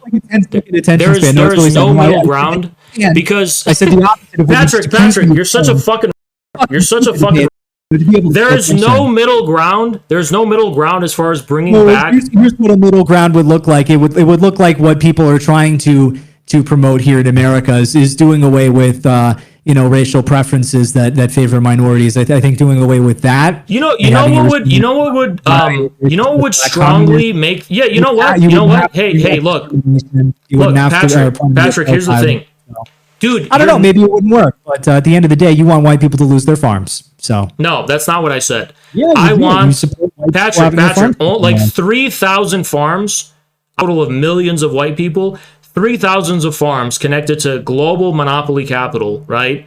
Are responsible for like 80% of South Africa's agriculture and its resources and shit. So when you're saying I want all, you're just trying to make white people and yourself a victim when they're not victims, right? Well, I'm not part of South Africa, so I'm not a victim here. Yeah, but you're trying to like feel. You're trying to make it seem like your two neurons firing, trying to connect the dots here. Yeah, okay. No, you're trying as a white person. So Patrick, you have a white identity. You have a white internationalist identity, and you're trying to feel like you're a victim. You're trying to feel like what you consider to be your own people in South Africa are victims. I never said they were my own people. I feel some degree of kinship, but I'm not an Afrikaner. No. Well, the extent to which you feel kinship toward them is how you're trying to make yourself into a victim, and you're just fucking not. It's pathetic. I'm not a victim. No, I'm not. Okay. So, but if you share kinship with people in South Africa who you are claiming are victims, right? Then obviously, in some sense, part of you is victimized. Well, then you don't share kinship with them. You're like a fucking capable of logic. That's probably what you're trying to get at, what you're failing to get at. So let's get down to the substance here. The laws that exist on the books within South Africa that make white people less likely to get like DMV equivalent jobs sitting around being government employees. I'm not sure eliminating any of that affirmative action is going to substantially change anything at all. I think you're going to have to address the looting, the privatizations, the neoliberalism of the South African economy, the fact they have a private reserve bank that doesn't serve the interests of the sovereign economy of South Africa, but serves the interests of international financial capital. Whimsically, it's a private central bank, right? You claim you're a paleo-conservative, but now you're a big fan of things like that. So when you're talking about the deficiencies, tell me about paleo-conservatism. I know paleo-conservatives are the ones who are like claiming to be anti-globalist, against the Fed, against the private central banks that rule over the Western economies, things like that. But in the case of South Africa, you're all for the De Beers. You're all for globalism. You describe a number of political ideologies that way. You could describe Ron Paul, libertarianism. Okay, so you got a real precise ending of things here. So to be clear, Patrick, you want to talk about why South Africa is bad? It's because black race communists took over. They are targeting white people. You have people in high positions of power. This is a vague statement. They sing about killing white people. They won't rule out actually killing white people in the future. They refused to take pledges to do so. When I provided you with documentation of this, you were accusing me of it being immediate. This was a stupid gotcha answer. Yeah, this is a stupid bait. This is a stupid form. Dude, this is a stupid... Dude. Here. And I'm gonna cry right now. Oh my god, they're gonna say, "Oh, white people are gonna get killed in South Africa. They're gonna be killed and everything." Oh, I'm gonna talk over odds. And hey, can you spit out a point? Victim complex. All you're trying to do is reiterate your recycled dialogue loop points. That way, targeted on account of their race. You can scream all the obscenities at me that you want, but like this is the you're not actually backing up your arguments. It's not because the CIA or the white tethers or whatever, as you've claimed. That's what they are. They're white tethers. They're white tethers. White internationalists from like Ireland or Australia. I don't know where the fuck these people come from. I want us to believe white genocide is happening. Well, maybe I'm one of them, right? Patrick Casey. Who knows? Patrick. Well, I would call you probably a traitor. But anyway, Patrick, here's the problem, right? We are seeing a resurfacing of the bullshit white genocide in South Africa claim at a time in which Africa, specifically in the situation in the Sahel, is rising against the West. And you think that's purely coincidental or what? You don't have any suspicions about that? was looking at the super chats. What was the question you had? You don't think it's a coincidence that this is resurfaced at the time in which the Sahel is No, I undergoing think the that's geopolitical... BS. I think the reason why it resurfaces is because, you know, you have the EFF rising up and Malema saying these things, and it's just something that's always kind of there. It's been saying since the 90s. This is a song, to be clear, this has been a song... You have like a new thing, and then people are concerned about it. This is a song that has been sung since like almost for like 100 years now, right? Since like the 60s or whatever, right? Not exactly 100, but whatever. It's been sung for a long time. The anthem of black communists triumphing over white people, yes, and they still sing it, and the people who sing it have said made statements. So let me give you a hypothetical. Let me give you a hypothetical. And they refuse to rule out, you know, they're going to mass kill white people in the future. All right. So let's say there was a song from the American Revolutionary War where they said, we're going to kill the Brits and stomp them out. Are they talking about average British people or the red coat armed soldiers? The situation would be very different if British people still owned like a lot of the industry, and there was a sense of like real resentment there, and there were programs to get, you know, the wealth from British people and to take it away from it. You know, it's you're really bad at drawing comparisons here. And this is a fine comparison. But the thing is, Patrick, but here's the thing. My argument, okay? Instead of babbling, if you're actually committed to this. So here's the thing, Patrick.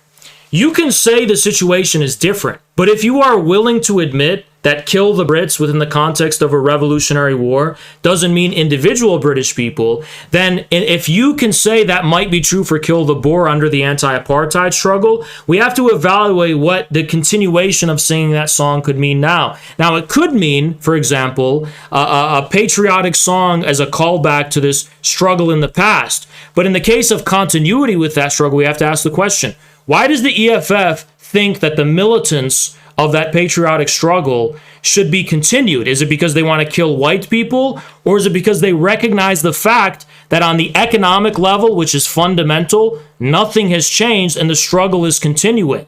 Except instead of just fighting against a political institution of apartheid, they are fighting against the interests of global monopoly capital and its shills. Fighting against the interests of white farmers, of just the kulak class essentially. So. Okay, here's the thing, but Patrick, I'm gonna give you the relevant information on white farmers. Okay, 44,000 so-called commercial farmers, tiny minority of white people. Okay, and white people are already only like what 7% South Africa. So of those, 44,000 are commercial farmers who own like 80% of all of the agricultural land in South Africa. Now here's the problem: about 6.7. Right, farms, about 2,500 or so, right? 3,000 or so. They are responsible for like 80% of the agricultural economy. So majority of the white farmers are not actually in the crosshairs of the EFF because the amount of land that they own is very small. They always frame it in racial terms. So but the reason they do that is because the monopoly capital, the monopoly agricultural businesses are a vestige of the apartheid era, meaning that struggle was not continued. So the reason they're still singing this song and talking about Boers or white people is because they're referring to the remnants of an actual, real white supremacist system. And that's what it was. You would agree with that, obviously, right? That it was that, or is that just a buzzword, white supremacy? I mean, you could probably use white supremacy applied to an apartheid state. Yeah, I hope you would. So that's the problem. I hope you would, yeah, okay.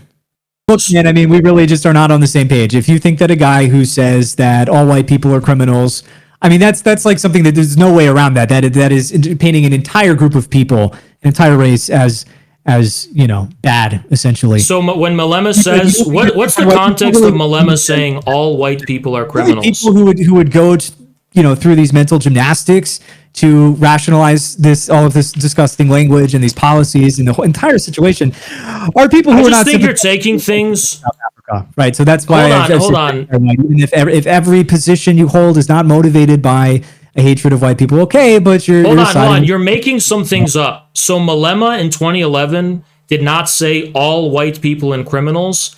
he said he was referring to some whites, and actually the correct grammatical structure of it. He wasn't saying all white people are criminals. He was referring to a very specific portion of white people who are turning land into game farms, right? Who are gobbling up all of the land and things like that. He's not talking about all white people. He didn't say that. You just took what he said out of context and added all in a completely made up way. The whites have turned our land into game farm. Yeah, I don't know. The idea that this guy is like, dude, you're just being so literal. You're being so literal. It reminds me of how liberals interpret Trump's remarks and shit. He's like, if Trump says, when Trump says, oh, they're rapists and they're criminals, and like, oh, he means all Mexicans. That's obviously not what he meant. He's just speaking in a kind of popular common sense way, and you're reading into it in a really textualistic, literal, like bad faith fashion. Why? To make yourself feel like a fucking victim? If you're such a fucking victim living in the West, if you truly want to go with the narrative, here's why it's so disingenuous. If you're such a fucking victim, I've already explained why I am not a victim. Patrick, I am not. Where were you when it came to the Dutch farmers?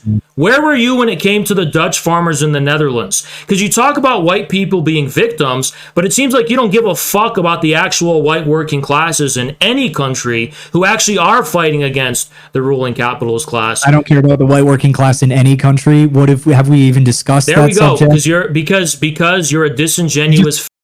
You claim that you're sympathetic. You're claiming you're sympathetic with white Boers, but you don't care about the white working class, even in your own country. I mean, what are you even talking about here? Okay, yeah, again, you're throwing the accusation out here. I'll reiterate what I just said, which is, what are you basing that off of? You just said I don't care about the white working class of any country.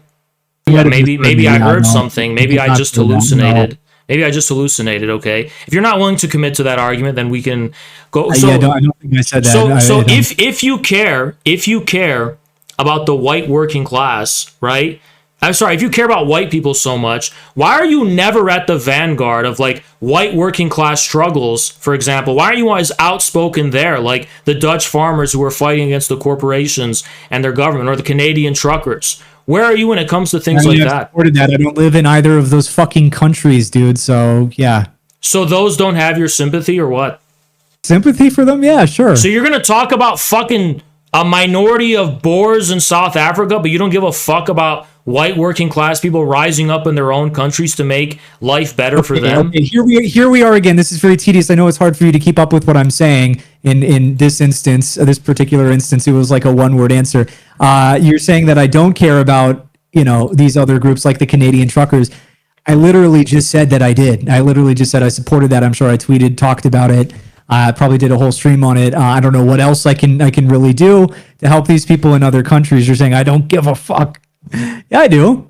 I care about the situation in many, Western white countries. But the problem, Patrick, is like, you focus 90% of your energy is a bunch of race jibber jabber nonsense. But when it comes to the actual confrontation between those in power and those who are waging a righteous struggle against it, even in your own country, what have you done to contribute to the victory of the American people over globalism? Can you explain that? Because Malema right now is shaking the globalists in South Africa to their core. He's shaking them. They're trembling in his midst, right? There is no equivalent to that in America. Patrick Casey certainly doesn't even fucking come close to it. But you're just sitting here fear-mongering about him while white working class people in America are dying of fentanyl, of neglect, of despair. They're killing themselves. I've talked about. Yeah, I do social media stuff, so most of my contribution has been like talking about this stuff, raising awareness. No, it's not. All your shit is a bunch of jibber jabber culture war nonsense about dude. All you talk about, you do the Ron DeSantis.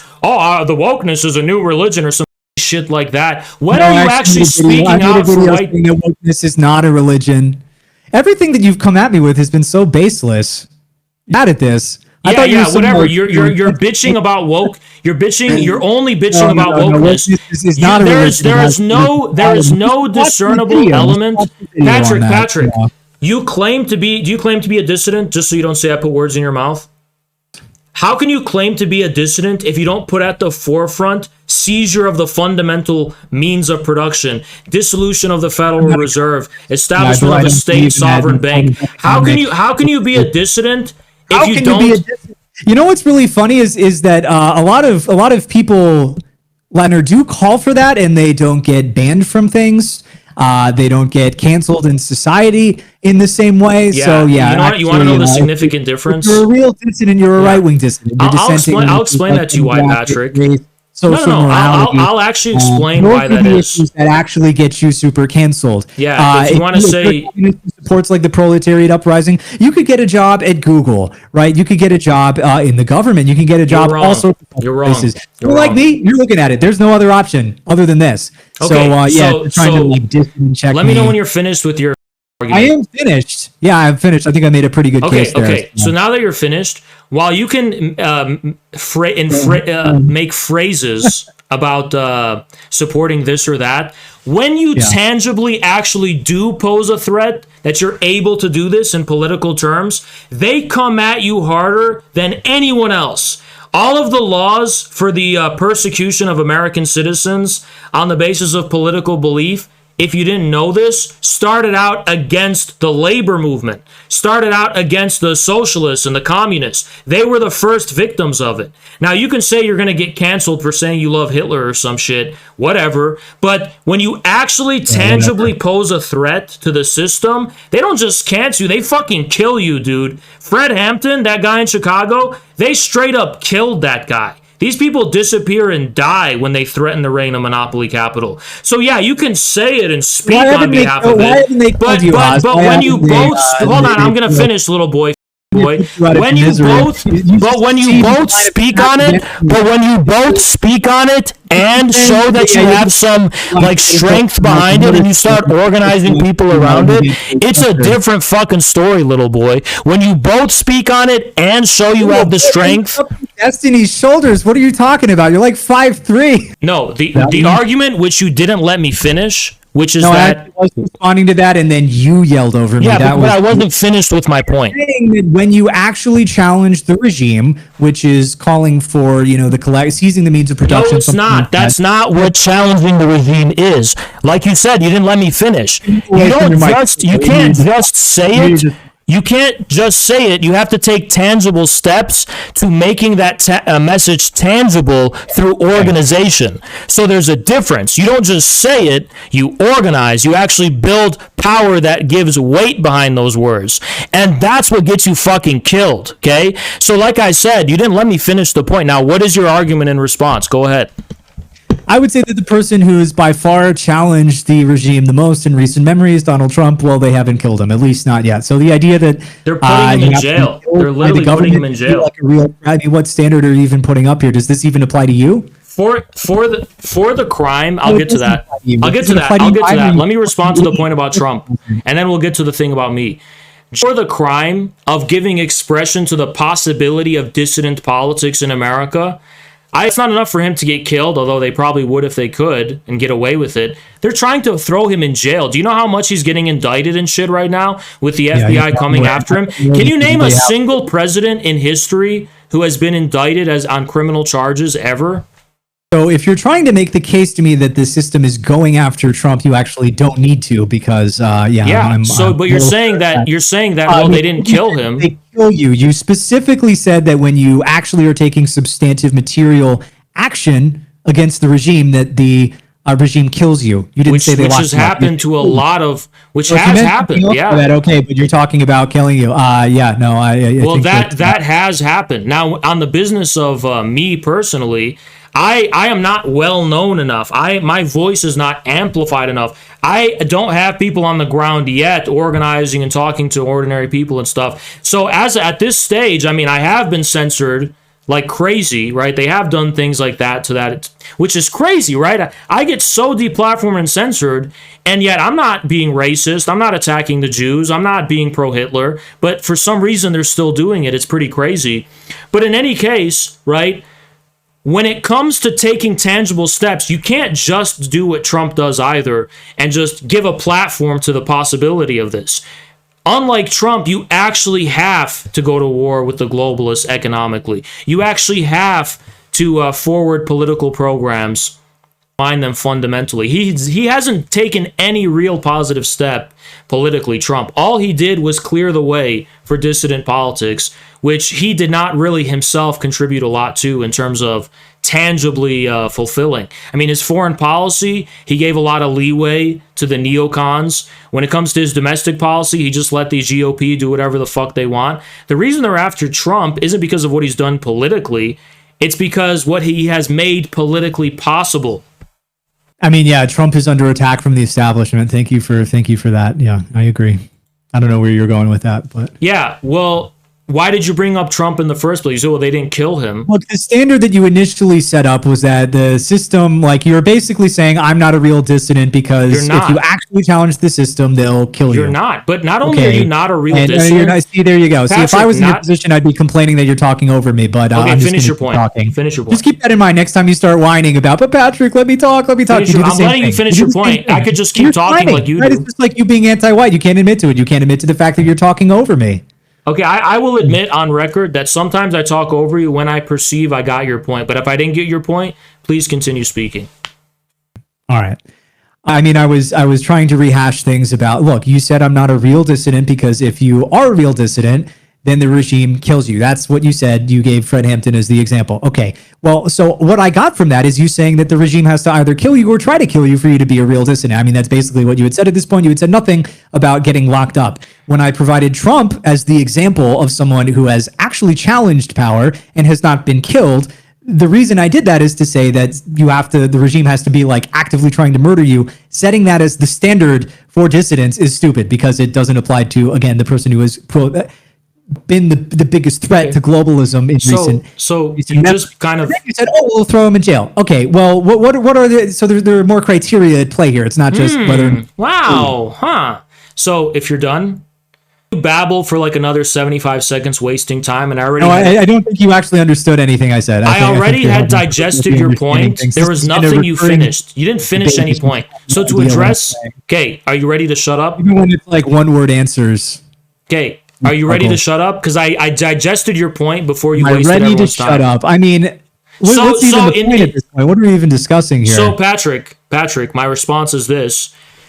You, in very bad faith, are shoehorning what I originally said into some kind of like absolute statement of propositional logic, when if you interpreted it with a minimum of good faith, you'd understand that if you actually are on the road to challenging the system in any kind of way, that culminates in things like that. I'm not saying you're not a dissident because you haven't been killed yet. I'm saying you're not a dissident because you're not walking in the footsteps of the people who did eventually get killed and come under attack. Nothing you say actually. I'm not a Marxist. Yeah, now you're interrupting me. Yeah, hey, boy, we're not going to do this. I literally let you finish your point, and you can't be civil enough. You can't let me be civil enough to finish mine. This is your civility, dude. You are such a mumbling.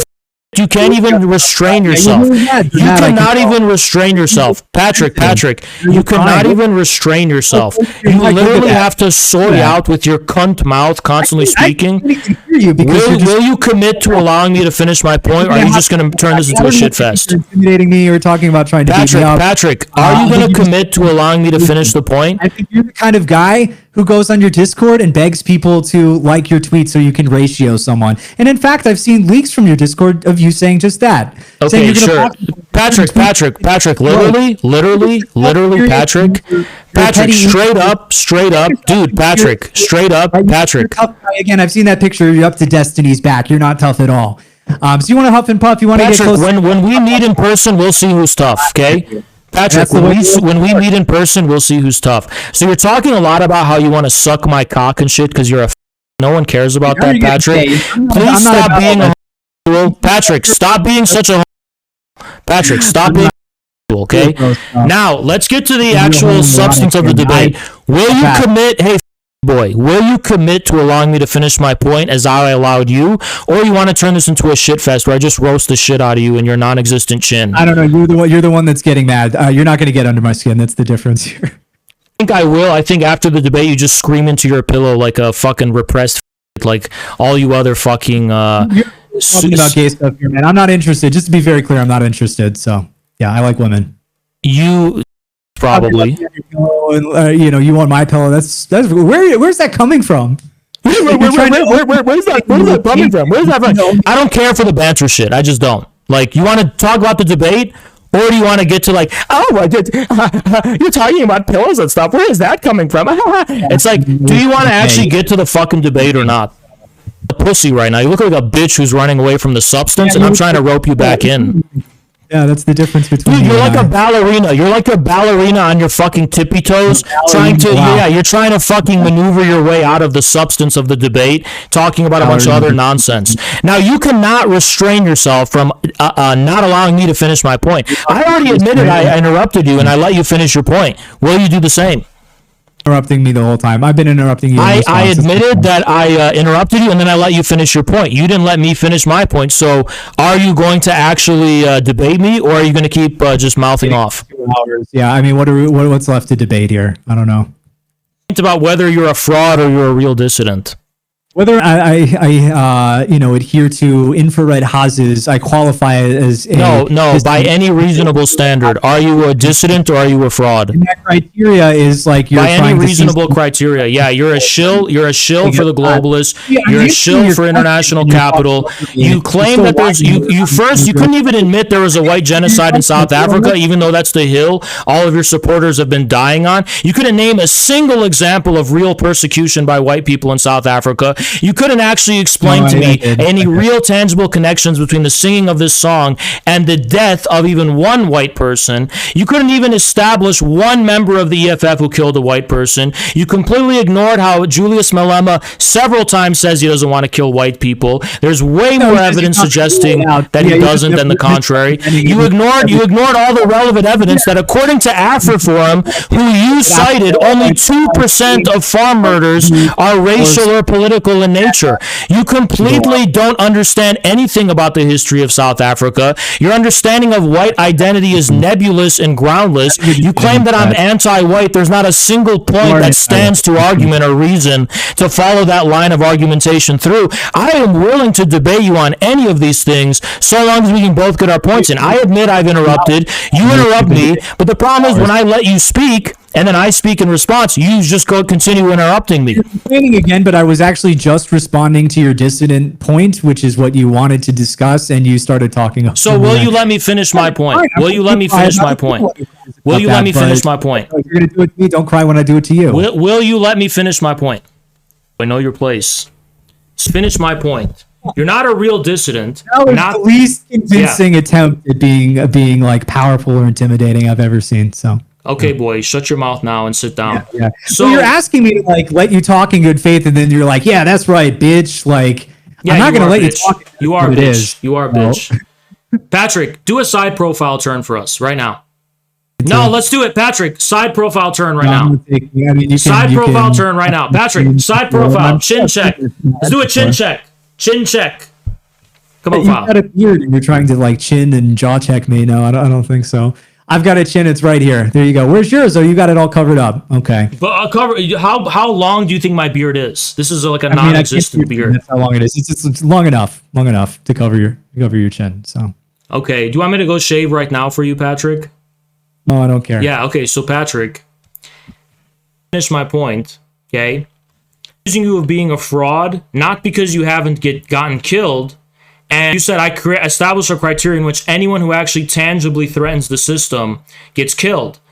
It's taken to that conclusion. You are nowhere close to arriving at that kind of conclusion in reality, just by what you say, right? You don't actually challenge the powers that be in any real way in terms of your words alone, right? So when you call yourself a dissident, but you're not talking about monopoly capital. You're not talking about the people who actually own and run the fundamental basis of how we feed ourselves and clothe ourselves and actually live and have subsistence. You are a fraud. You're complaining about culture war stuff, about how corporations are not amicable to your vision of what culture should be. That's fine, right? But at the end of the day, you defend the status quo. You are incapable. You should stop complaining about a system that you are unwilling to overthrow in any tangible way. Set up a paradigm wherein and if you're not a communist, if you're not trying to seize the means of production for the proletariat, then you're not a threat to the system. Okay, I disagree with that. I don't think that's a good model for society. And what I will say, though, is just in terms of talking, people who say what I say face a far higher price. They pay a far higher price. Not historically. Not historically. There you go. You're whining about me, talking over you, and you're doing the same thing. Okay, finish your point. I didn't know you were finished. Okay, yeah, what I'm just trying to say is, like, look, Chapo Trap House, I know you probably don't consider them radical enough, but you can be pretty left-wing on economics, and you won't really get censored off of too much. Again, you can have jobs in polite society. That isn't particularly controversial, but if you believe that there are, only two genders or worse, you believe in HBD and you express these things, you take a stand in defense of historic Western demographics, you will pay a higher price, and that's just objectively true. There's no way around that. Mm-hmm. Okay, so let's increase the time range. I don't want to talk about Chapo Trap House, which is a Democrat shill front, and the only reason they haven't gotten canceled is because they're Democrats. You probably not have known that, right? But let's increase the time scale to like 100 years, right? Not just like the past 5 years of culture we are war. talking about now. I'm not going to talk about like the history of. Yeah, if you want to talk about like the 60s and the 70s, yeah, the left was absolutely getting cracked down on, and I supported that. Like the Black Panthers, I support those guys getting totally rolled by so the when feds these and the same, this is what I'm trying to say. Like, but we had the remnants of a healthy society, so it's like, just because it's what are you rebelling against? What are you rebelling against? I'm glad I got you saying that. So when these same systems of repressive apparatuses, which first targeted communists, start getting used to target anyone who's not in line with the cultural agenda of corporations, and then you whine and complain and say, well, I supported the creation of these institutions, I just don't like how they eventually turned out and proved what they actually were in nature. Society would probably have the police, but that doesn't mean I'm going to agree with the decisions of the police. But the problem is, my ideal society might have a government, but that doesn't mean that I'm against, that I support this government. But it's very contextual. Little boy, we're not talking. We're trying to overthrow the order, what remained of historic America, right? Radical black liberationist groups, leftist, Marxist, feminists, all of these people. Yeah, I support the government cracking down on those people. I absolutely do. We're talking about people like... The issue is those people kind of won. They didn't get all of the economic stuff that they wanted. But in terms of like the gay race communism, yeah, that's basically what we have. So Patrick, little boy, so Casey, right? You are just saying, oh, the police and government. But police and government were not enough. They had to create a deep state to fight communism. They had to create extra constitutional, extra legal methods of political repression that weren't even in line with the Constitution, really, by the way, according to like people like Ron Paul, who I respect. So when you're dealing with that kind of situation, you say, I support this move by the global... Maybe it backfired. Maybe it turned into... That's different. I would say that the deep state is a little bit... it entails a lot more. It entails the civil rights bureaucracy, which came from the people who were, that I guess you're kind of aligned with there, the 60s and 70s radicals. You mentioned the case, for example. A lot of this stuff paved the way for the deep state. You're talking about different things. So when you're talking about the Black Panthers, they were actually not part of the civil rights bureaucracy. That was a completely different phenomena. If you're just talking about a lot of the civil rights movement, it's not really what I'm talking about when I'm talking about communists. I'm talking about the first Red Scare, not the second one after World War II, which was actually the impetus for the formation of the FBI, the imprisonment of labor leaders and socialist leaders like Eugene V. Debs. I'm not sure how Eugene Debs was undermining Western civilization by calling for the abolition of child labor and calling for American workers and farmers to seize their own country. You can try to make the case for that, though. I'll let you after I'm finished. So when we're talking about the deep state, which was created fundamentally against communism, and that's what it was created against, yeah, they had a lot of progressive elements, but progressivism is not communism. Progressivism was the ideology of the monopoly bourgeoisie, the Rockefellers, Ford Foundation, sure. But they actually funded progressive movements as a counterweight against Soviet soft power after World War II. They funded modern art, they funded the Frankfurt School of cultural Marxism, so on. So that was against the Soviets, right? They funded all these kind of culturally open movements to undermine the supposedly totalitarian red fascist societies that were aligned with the Soviet Union. So blaming this on communism, it just doesn't stand to the historical evidence, unless by communism you're like talking about the Fabian socialists or the progressives or whatever, which has nothing to do with actual real communist states. Real communism, yeah, that sounds like a great. Hold on, before we move on, I want to establish. Hold on, Patrick. Are you seriously trying to argue? Are you seriously trying to argue that the Soviet Union? Are you seriously trying to argue that the Soviet Union wasn't the real communism? Try to get a word in. Are you seriously? Over you, before you get your point in, I just want to ask a quick question, just really quick. You're seriously trying to argue and mock when I call the Soviet-aligned communist like world real communism? What else is communism if not the real existing communist states? Like, what are you trying to say? No, I'm not. That's the whole thing. Is I'm not interested in getting into a debate about what real communism is. I'm using it in a very colloquial, like common sense way, though.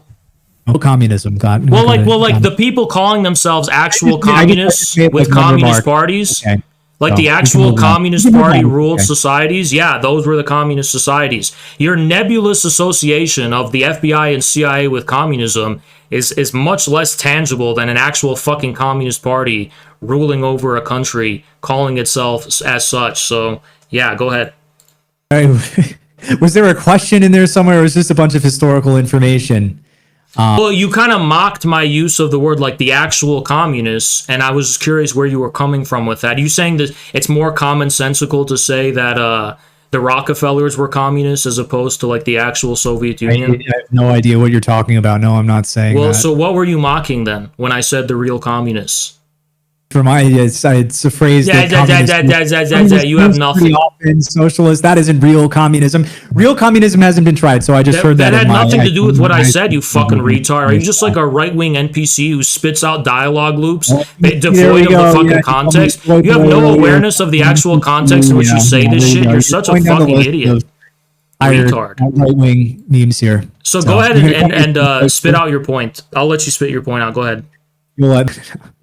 What was the question again? Am I a right wing NPC? Okay. Yeah, no, I'm just not interested. Before I asked you why you were mocking that remark, and you just want to keep talking about it. So yeah. So did you want to finish your earlier point or no? Remember what we were talking about at this point. So no, I forgot all the other things you've said about me on Twitter, quote tweets. You want to go? You've gotten destroyed on every topic so far. So I want to give you more chances to win. Yeah. What about when you said that the court hearing was a BBC interview and it turns out it was actually like I was thinking of something completely different. That one was a court hearing. Gotcha. I had in mind a completely different interview he was in. Yeah, no, you were right about everything. Totally. Being charitable, like being charitable to your case, being charitable to your case. It's like, dude, Patrick, being extremely charitable to your case. You would actually say that you lost? And we'll like debate me. That depends on the substantive points, Patrick. To be charitable to you, maybe I didn't know what you were referring to when it came to the what I thought was the interview was actually from the court case. About it. Yeah. So to be charitable, like that is one thing that might have been mistaken on my part, but literally every other substantive point of contention I have prevailed on and you have lost on. That happened. Yeah, it is. Like, for example, when you tried to say that that there's early stages of a genocide in South Africa, but couldn't actually follow that argument through. Like experts who say that it's happening, who have visited the country. So you're going to make an appeal to authority now? What do I care if you call them experts? What makes them experts? On an international genocide watch, they study genocide, right? So do they probably say the Uyghurs in China are being genocided? Why would I care about that? I'd have to look into it. Yeah, it's another fucking fake claim that they say. They make all these genocide claims. Anytime the regime wants to delegitimize any geopolitical region or country, they say, oh, it's a human rights genocide violation, and 9 out of 10 times it's fucking bullshit. Just like Assad's chemical weapons, just like how Gaddafi was killing his own people. And now South Africa, there's a genocide, and we have to step in and rescue the De Beers, monopoly financial bankers in South Africa, and rescue all of their assets and their interests. Yeah, but no one associated with the regime has actually said that. We've established that when you actually look into what Yeah, the but New York if they're astroturfing it, yeah, but if they're astroturfing it, saying about white genocide in South Africa, so actually you're on the same side. Here's the thing. If they do a huge 180, then maybe that should be cause for suspicion. But here's the thing.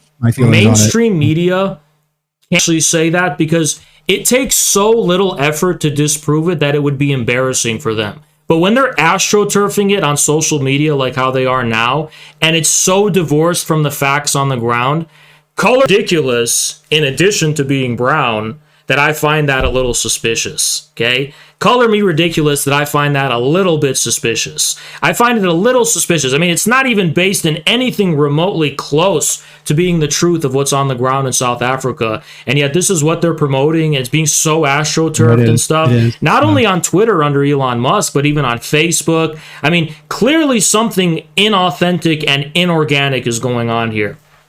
Not really convinced.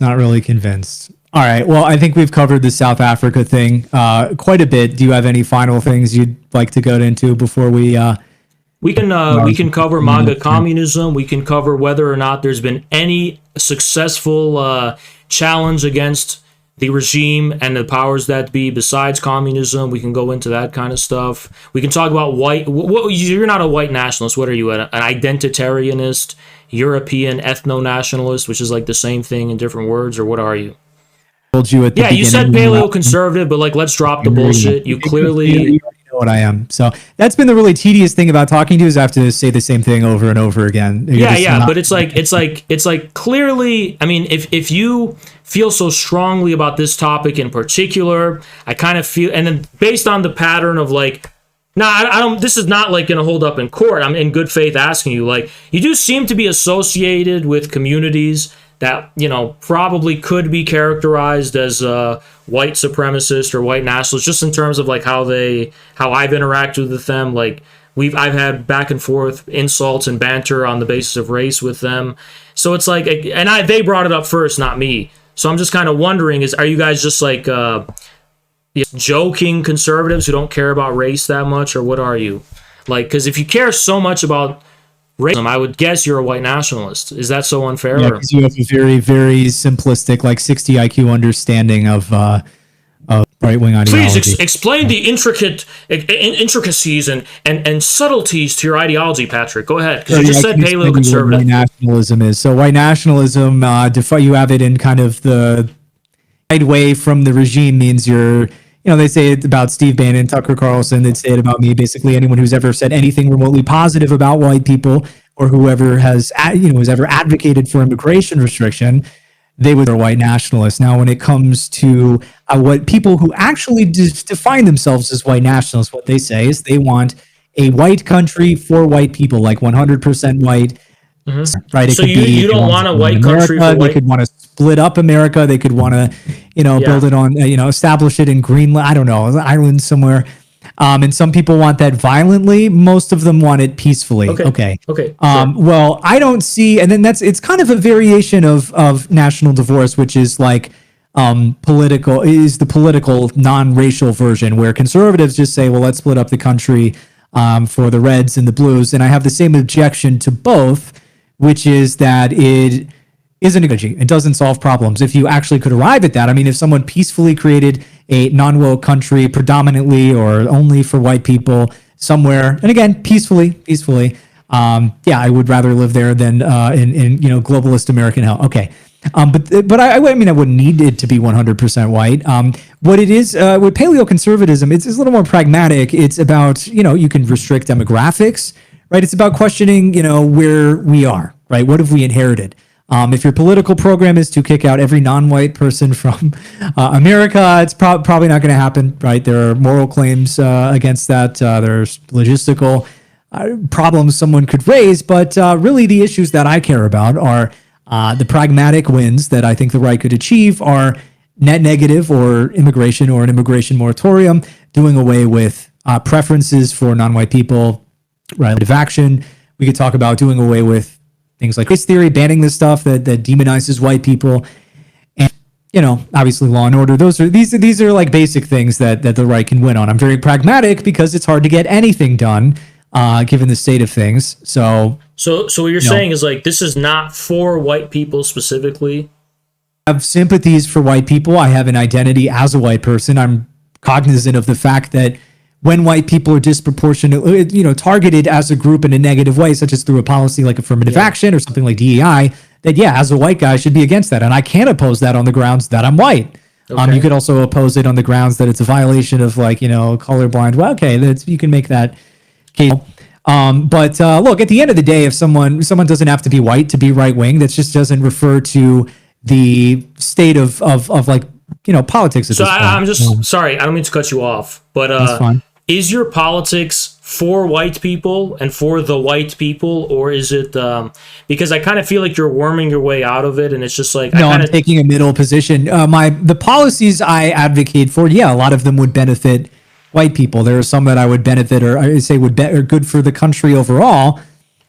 But again, it's like you don't have to be white to agree. So look at it this way. You don't have to be white to agree, but it's like in terms of your worldview, it's like basically of the view that anything for America to become too brown and it should be maintained white, right?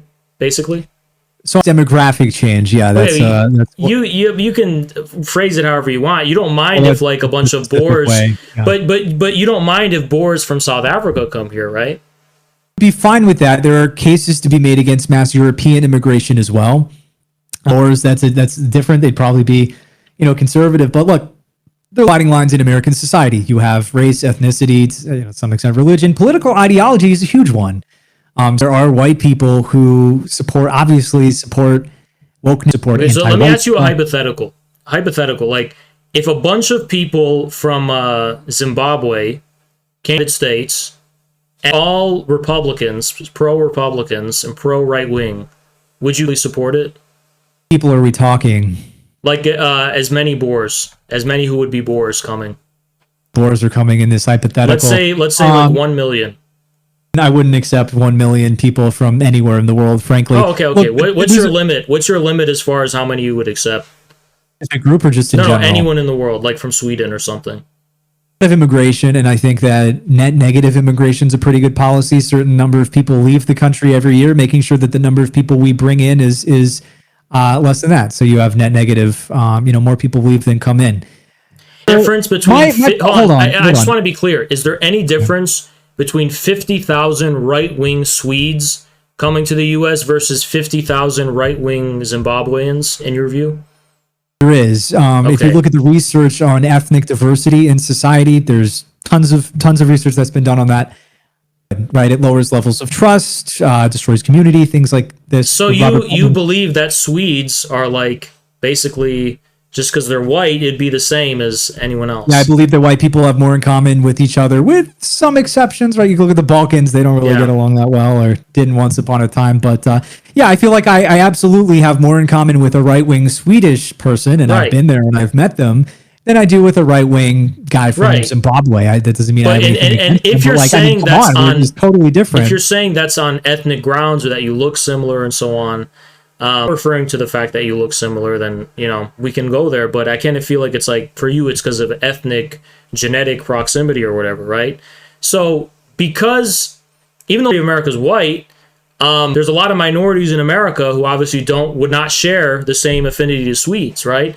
So the reason people would probably characterize you as a white nationalist is because it's like you believe in you're basically white supremacist, right? I'm not trying to listen to what you just said. The reason why people would characterize you as a white nationalist is because you're a white supremacist. What the fuck are you even saying here, dude? No, you still have this leftist. I'm just saying you believe in. Why do you have so much trouble admitting this? Why do you have so many? It's like you believe that white people their interests should be supreme over everyone else in America, right? What does that actually mean, though, when you break it down? I've told you the policies I advocate for. You don't have to be white to advocate for those. There are not who want less immigration, who want to end critical race theory, affirmative action. So here's something I can say that maybe will give you a better. To be clear, it's immigration from non-white countries, right?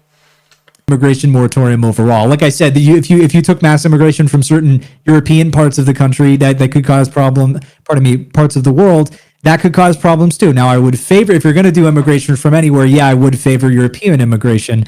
But you look Right. at like Ukrainian refugees, for example, they're probably going to be pretty left wing, or even if they're personally conservative, they're going to vote for the Democrats. That the Russia, the Republicans is like, they're taking their orders from Putin or something. So that's so interesting. Again, why I brought up You're not political a racist. ideology. You're Is actually, I also don't want to import white people over here if they're going to support. So that's really promote interesting. wokeness, which is why I just advocate for an immigration moratorium. I've already said what I advocate, or net negative. All right, you're definitely not a racist. That's really interesting. You're like a total pro diversity, pro. Well, let's not go that far. So Yeah. So anyway, the reason I'm this kind of things is because I want to make it clear that perspective on, for example, immigration, all these kind of things, you're not really clear about like the reasoning behind it. Like, do you want what's good for American society overall, or just a specific of Americans? Or what did I just say about diversity? What did I just say about its diversity? effect on You could say society? diversity is bad overall, right? But for all Americans, is that your view, or? Actually something that Putnam found in a pluribus unum. That was the academic treatment he did of the effect of diversity on levels of trust, social cohesion. It actually is bad for everyone involved. People are less active in their own communities, even minority groups. That was one of his findings. Now, the thing to keep in mind here, though, is you can make claims and you can appeal to the state of America overall, but when every other group in the country is specifically able to advocate for their interests, the idea that I'm going to be told that that's like something wrong for me to say, well, that actually hurts I'm not here to do that. I'm just here to. So you said you believe in deportations for certain groups. Which groups specifically? Is the word not deportation? Net negative population. Right. So people just leave naturally on their own as a result. Which people would you think it'd be better for them to leave? Hate America, people who hate our great republic. Can you stop snaking around and just say what you think? Or I don't advocate for forcibly deporting any. I'm not saying forcibly deporting, but look, you're net saying negative immigration means people leave every year, regardless of how many people we bring in. Some people will leave the country. Some people will move back to where they came from. They'll move but which people, Patrick? So which net negative people? means that natural people leaving is that's going to make it negative because you're going to bring in a fewer number of people than that. So Patrick, which people though? The process is, I would imagine it applies to all races. That's something that already happens now. People leave the country all the time.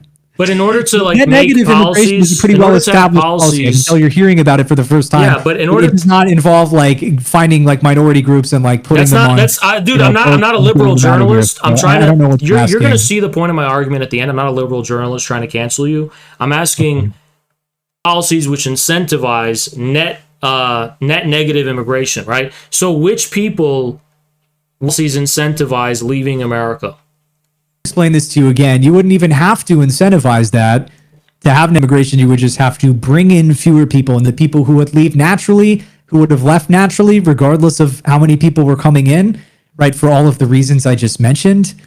Okay, that's interesting. So you do believe in civil rights. You believe in equality for all Americans, regardless of their race. That's a pretty, getting to that point is definitely important. I'm pragmatic. Yeah.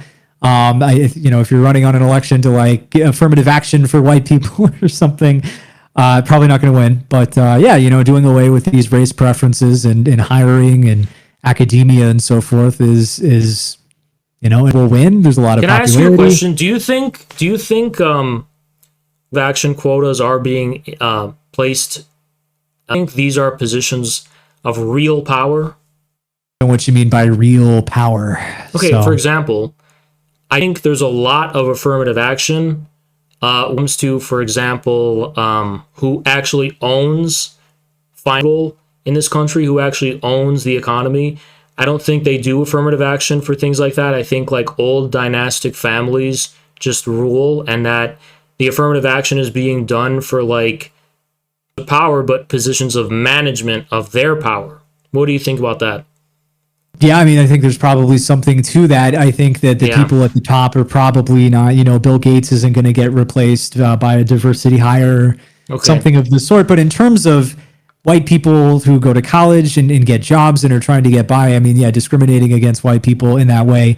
So it's not that, Well, it wasn't framing it in the way that, like, we're going to do away with the ruling class. So since you've admitted, like, the ruling class is not actually changing in any way, right? It's just who's managing their affairs.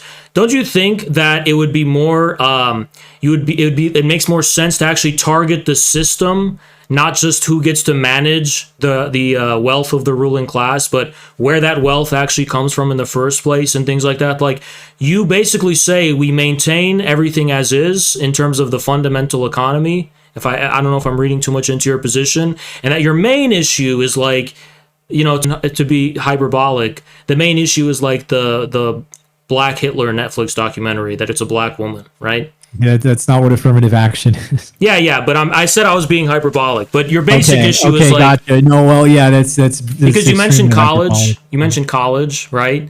And all these college students are in debt. These jobs are meaningless. They don't actually contribute to the economy. College itself, it's like a huge scam. The jobs that are being offered up for affirmative action, these are not real jobs. These are like pencil pusher, you know, salaried parasite jobs anyway. So like, you basically system, you like the FBI, what it was doing when it began, the inception of the deep state against communism, all that's fine. You just don't like the kind of cosmetic costumes it puts on, but you're fine with, like, everything else, or no? Everything else, no. There are other things that I would want to change than than just affirmative action. What about nationalizing the energy industry? Do you believe in that? Yeah, I mean, you think it's funny. You're a communist. I'm not a communist. So look at this government, dude. Look at this government. This government is like the civil rights woke bureaucracy. Yeah, do I want this government to, like, own more of the private? No, that's not what I'm asking you. No. I'm not asking you that. I'm asking you, should a government that represents the people in this country nationalize the energy? Probably not. I just don't think that's, like, as big of an issue. So you're laughing. I'm not a communist. I've never claimed to be. Look, you can use whatever terms you want, but it's like, very recently it was doing very well. So we don't target. I don't think communism worked. I think that you had a lot of the world that was living under some various forms of socialism in the 20th century, and they're not anymore, right? Because it failed. It sucked. So really? They got outcompeted. That's interesting. You look at China. How did they do? They stopped being, communist when it came to economics. They started doing free market stuff. So. False. Completely false. Here's exactly why it's false. What happened. The Soviet Union didn't collapse. Patrick Casey. Well, here's the thing. To speak as you do, right?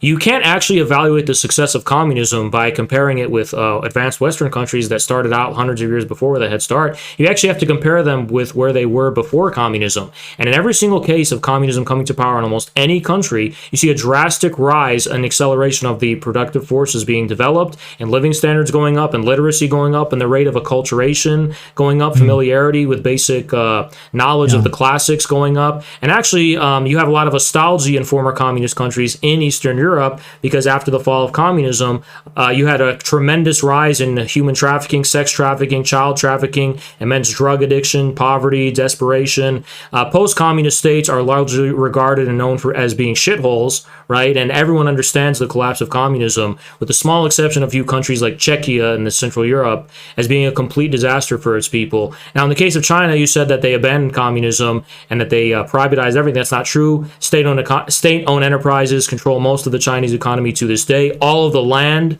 is state-owned, publicly owned.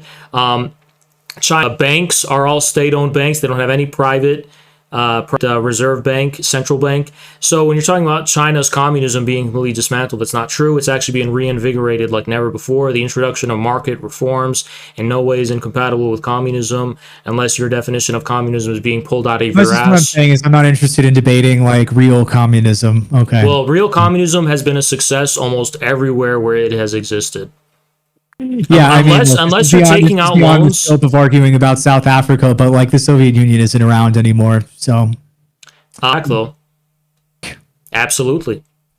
I don't know how you look at the situation in Russia right now and not see that, yes, in some form or another, some equivalent to that will come back. The capital flight that's occurred, the sanctions from Western economies, huge impetus for nationalizations and increased socialization of the economy is happening in Russia.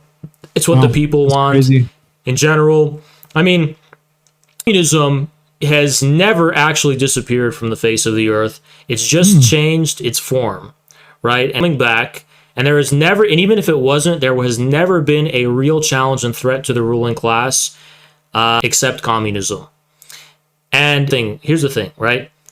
You have past precedents of completely different conditions and circumstances, but for you to sit here and bitch and whine about the managerial practices of corporations and act like you're some kind of revolutionary dissident when you're not willing to target the fundamental means of production, the actual root cause of where this shit comes from, just shows that you're a fraud. You will never actually be able to justify. That. We're going in circles. You can call for that and you will face less pushback than I do. Not when I both call for it. You look at the people that get deplatformed, debanked, censored the most, right? Not door. That's here's the thing. Not people who just by calling for it, nothing will happen. I've already responded to this fucking point like 5 times. All right, I think we're basically about done if we're just retreading.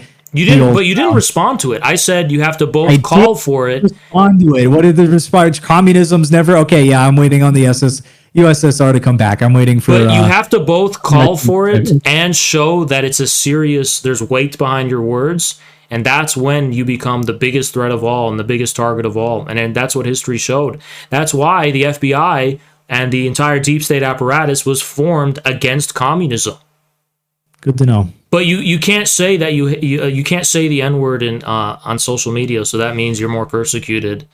I guess Gene Debs, who was one of the first people to run for president from jail. Absolutely true. People who say the N-word are far braver than the most persecuted communists. Yeah, people who get deplatformed for saying the N-word, that's being persecuted more than a guy who was thrown in jail while running for president because he opposed World War I. Yeah, totally, like such a thing. Like, well, all you're these just like him. So you better watch out, man. They're gonna get you. You're the MAGA communism is gonna be a real game changer. Well, I don't think so. If we keep having Patrick Casey's calling me brown on Twitter, it might stop me.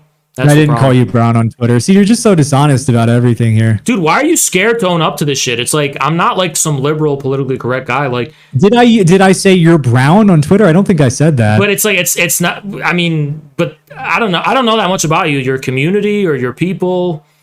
Yeah. You know, is that wrong to say? It's like that you are a little racist or what? Am I crazy for thinking that? Yeah, I don't know. What does the term racist mean? Crazy, dude. So you're not going to say that your followers are like racist? Yeah. What a pussy. An actual right winger with balls would be like, yeah, I'm racist. Of course I am. Whatever. I hate brown people. Like, they say it all the time. Why are you such a pussy when it like you're actually... You're gonna get like deep. I don't actually hate brown people, so that's my position. Blink I don't know. Twice, I have friends who aren't white. Yeah, I don't. Blink twice. I just don't think the person is a good model for society. Dude, blink twice. Blink twice. If you're like only doing this because you're like scared of persecution. Don't worry. Like, I'm on Rumble. I don't know why you stream this to YouTube. That's kind of crazy. But blink if you're like, dude, I don't hate. He blinked twice. He blinked twice. I got it. He did blink twice. There you go. I'm not okay. Yeah. So what do you stand to lose? Send help, please. I'm trying to hate brown people here, and the deep state won't let me. What? I mean, I didn't. So you're not deplatformed. You still have something to lose or something. I don't know. I've been kicked off of stuff. Yeah, but Elon. But you have something to lose now. So okay, that's fine. I don't want to get you in trouble. But I was hoping I was going to debate like one of the right wingers who have balls, not like a guy who's like scared to admit their basic positions. But positions, you call me a white supremacist for them. I don't. The idea, a prerequisite to just like indiscriminately hate everyone who isn't white. I mean, again, that's just kind of like SPLC understanding of things. That's a point that I made before. Is that here's why I'm a little confused. You can find edgelords out there who will say all sorts of extreme stuff. Yeah, go talk to them. But I told you my issues with this. Here's why that confuses me just a little bit, right? The reason it confuses me just a little bit is it's like I am not a guy who's known for coming after white people. You know, like it seems like, I mean, you've quote tweeted me multiple times. You've kind of seen a few times, your community. It's always about race with you guys when it comes to me. Kind of like, is it just race or is there something more? Like, is it just skin deep or what when it comes to finding my position so objectionable? You guys hate them so much. It's like, no, it's your positions. It's your positions. Again, they were like non-white. There are non-right wing people. Yeah, probably not like tons of them. So what positions? Right? We've been debating though. I'm not going to rehash that. We've been going out. No, besides the South Africa stuff. Almost 3 hours here. Yeah, what positions do I take issue with? How about what we fucking been debating for almost 3 hours, dude? But I think we're about the South Africa stuff came after. I don't know. Listen, the South Africa stuff came after. So what positions do you find so objectionable? That's what I quote tweeted you with here. No, but you've been doing it before. I remember you from before. What did I don't know. What did I? You seem to have a better memory of the times I've quote tweeted you. It's seared in your brain. It's not seared in mine. You know more about me than I do you. That's the thing. I did research for the topic. I didn't do research for your personal background. Like, you know more about me than I do you, and I'm like, I don't know that much about you. No. Okay, so you haven't been in my mentions a bunch. Someone would be like, this is a dumb take, and have no fucking clue who they are. Yeah. Okay, so you're kind of just backing away from that, I guess. So were you familiar with MAGA communism before? Okay, so what's your main objection? Already been talking about this. We were going on 3 hours. We didn't. Holy shit, we didn't. What's your main? And is that it's communism, and I don't support communism. So, context of here, why is that such a problem? MAGA's about. Necessarily the case. Can you explain? Isn't communism? I mean, Trump supported industries, never called for like the collectivization of entire industries. It's just like something that doesn't exist. Well, incompatible is what I mean. Like, why can't it exist in your view? Because a lot of what Trumpism is about is contradictory to that. Trump's always been a fan of industry. He's a businessman. He doesn't want his stuff to be taken by the proletariat. So yeah, it's totally fucking different, dude. You know who else was a fan of industry? His name was Joe Stalin. Did you know that? Industry. So I don't know what relevance being a fan of industry has to it. You said he's a billionaire.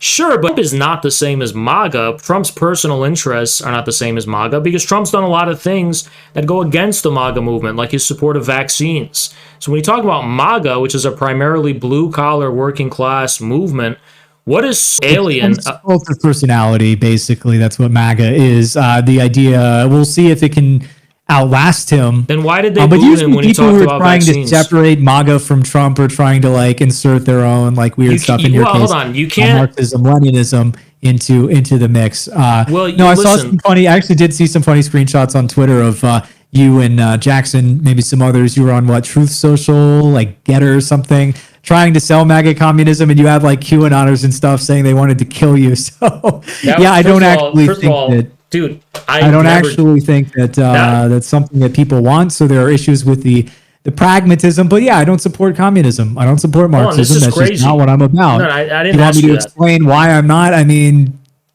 I want to be able to address your points, though. Patrick, I don't want you to rehash your NPC dialogue loop. I want to address your points. You've made points. You keep asking me the same questions, and then you're complaining about the NPC dialogue. Because you're not able to address the points. Now, what I remember you just saying was that it's not going to be successful because you can't divorce Trump from MAGA. You can't divorce Disney from Mickey Mouse, but that Mickey Mouse is the CEO who controls the whole thing.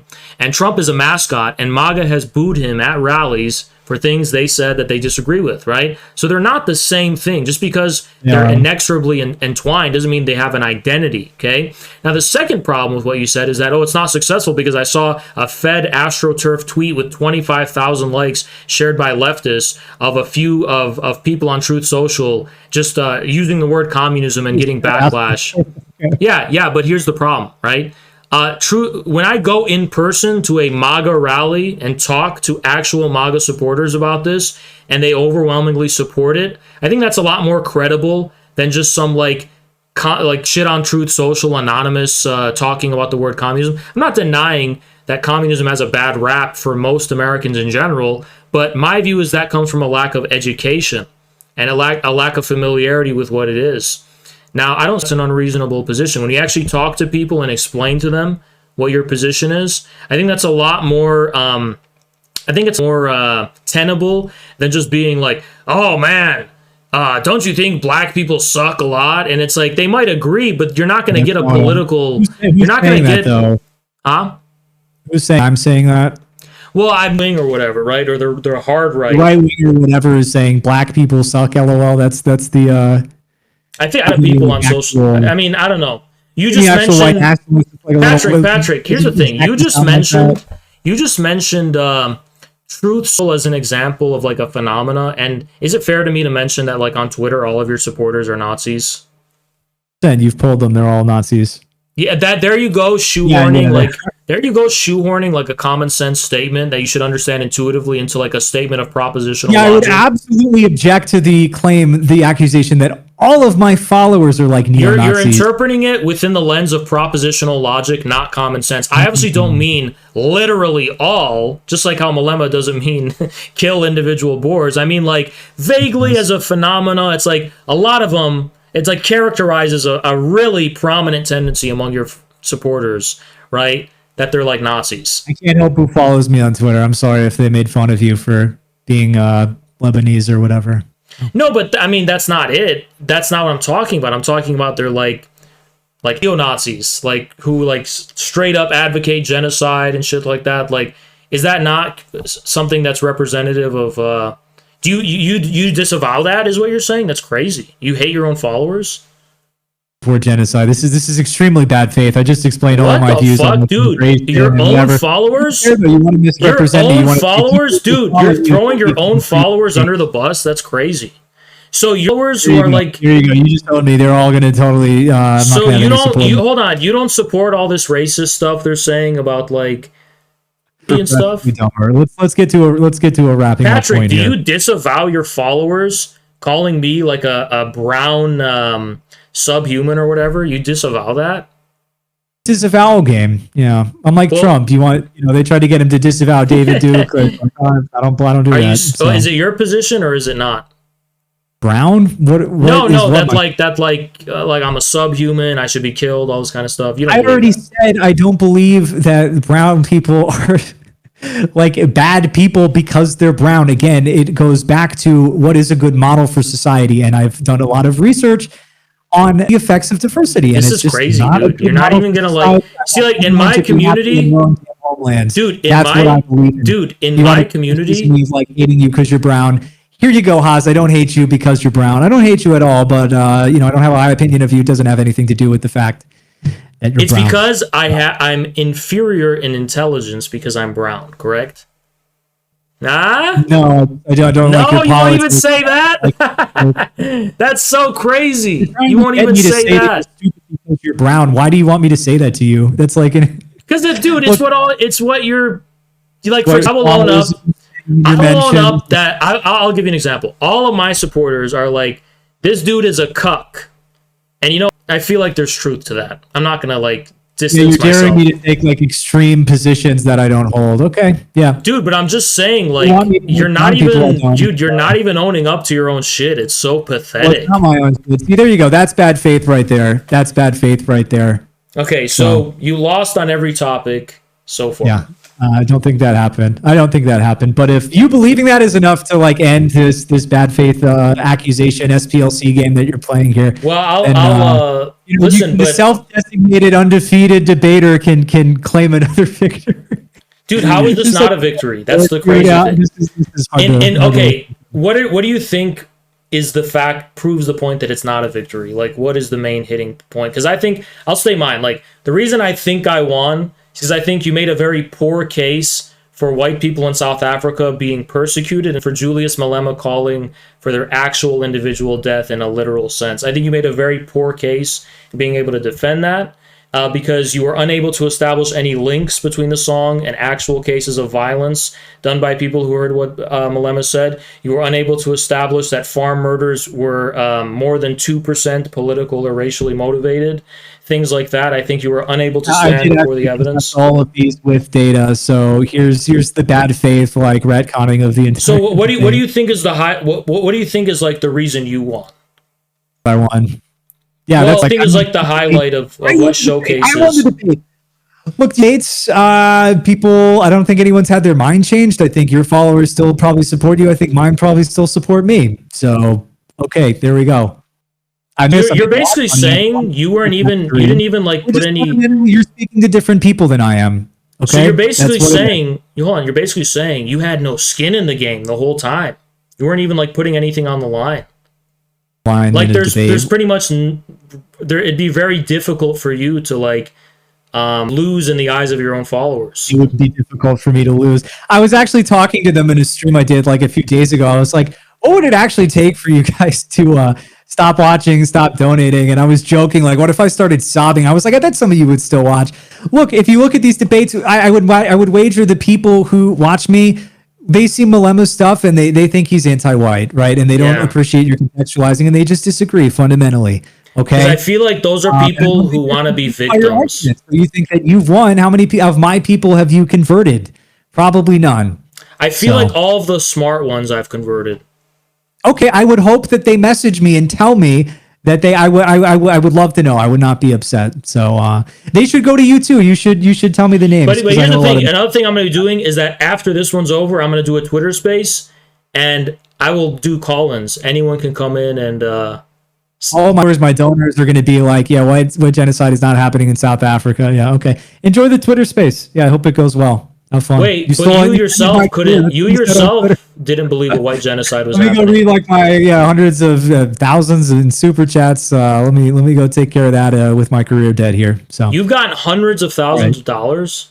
Hundreds of thousands, millions of dollars. It's crazy. That's crazy. Okay, but YouTube takes 70%, so that sucks. But anyway, most of it I use YouTube. So for that. Anyway, you're swimming in money right now, so I don't want to keep you from your yacht, but basically, company, though. You're going to come take it with right off the bat. You could not support the claim there's a white genocide. You said it's warning. We've already been over this. You're not going to keep reiterating everything. Right, You've already. I've given. So to be clear, I have given Patrick Casey every opportunity. I have given Patrick Casey every opportunity to show how in South Africa Malema is actually advocating for violence against white people in actual terms. You want to know what I said? He said that he's not going to rule out killing all white people. Repeatedly. No, that's not what he said at all. That's the thing. It is and if that is something he said, it is curious that is the only time in which he's ever said that. And at every other time he's been confronted with this question, he has said the opposite. You thought again it was a BBC interview, so why don't you go watch the whole thing and then you can figure it out. We can. You were talking about hold on, to be clear. You were talking about the thing that Keith Woods shared. Saying he's not advocating for he is. He was offered a chance to take a pledge in the courtroom not to mass murder white people, and he didn't do it. Okay. No, he said multiple times. Patrick. No.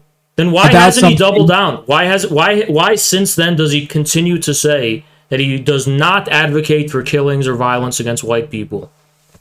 Maybe some optics cucking. I don't know. He said it enough. For who? If he's saying that in a court of law, if he's going to say that in a court of law, then why would he be scared of saying it in public? It's so stupid. Well, he's still saying shoot the Boer, which obviously refers to he's talking about all white people. But then hold on, if you're going to take Malema at his word, Patrick, here's where you've gotten yourself into a pretzel. Here's where you've gotten yourself into a pretzel. If you are committed, Patrick. That's fine, but I'm just not going to explain these things. Well, okay, one last thing, just one last point. These things. One last new point. One last new point. Hey, Patrick, one last new point. If you are committed to taking what Julius Malema says at his word in court, and you believe this to be an example of taking him at his word, then I have to ask you the question. Why are you not also taking him at his word, probably in that same courtroom, I think he said, and I'm not exactly sure, where he said, shoot the Boer, as I've stated many times, is not to be taken literally. Why is one case he's telling the truth, and the other case he's lying? Very clearly, if you just look at the big picture, everything he said, he clearly hates white people. He wants to take white people's land. He didn't respond to the point. He's framing the entire land appropriation thing in racial terms. He's saying all white people are criminals. He's saying all sorts of nasty stuff about white people. Maybe it's in racial terms because apartheid was a racial system. You ever thought of that? Of course he's doing that. Of course he's doing that. He's faced hate crime charges, which in black commie South Africa's got to be pretty hard to do. And that's just I'm sure that he's cucked out on a few occasions. But yeah, overall he is anti-white. The policies he proposes are anti-white. The things he says. No, they're not. That's it. They're not. They're actually good for white people. White people would benefit under Malema. There is actually a lot of poor white communities now, and under Malema, with the industrialization and revitalization of South Africa, China style, they would be sure to benefit from that. And I mean, they're not benefiting under the current system of monopoly capital, that's for sure. And if you want to say it's because of the black commie government, you have yet to explain why that government has done nothing to undermine the power of monopoly capital that controls South Africa. Very good stuff. Yeah, I think we're done. Dude, I feel like you're in a 6 foot grave. I feel you're in a 6 foot grave, and I'm fucking tossing dirt on you right now with a shovel. You're fucking dead, dude. No, I'm having you got body, dude. You got fucking body, dude. You got fucking destroyed. Holy shit! I've given you so many opportunities to actually make the case for your fucking argument. What a fucking failure, dude. You just got wiped. You just got fucking wiped, dude.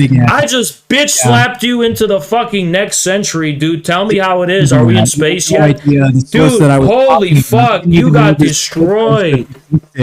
Where you're contesting all of these statements that I'm making that were based on like what you thought was, it was a BBC interview. You had no idea what it was. But that's not relevant to the actual, whether it was Patrick, whether it was a BBC interview or a court case isn't relevant to the substance, though. The substance is what was he actually saying about his statements, and his statements are absolutely things that we were debating. The idea that his statements convey like nothing to what he thinks about white people is here's ridiculous. Why it's better for my point that it's a court case, because he was being asked by a cross-examiner from the opposite side that was prosecuting him, right? He was arguing with the party that was taking him to court, a cross-examiner. So that cross-examiner has even more of an incentive than a BBC journalist to trick him into saying something he doesn't mean. So that's actually why you're stepping on a rake and hitting yourself by constantly emphasizing it wasn't a BBC interview. Yeah, all the better to the point that it was a trick question.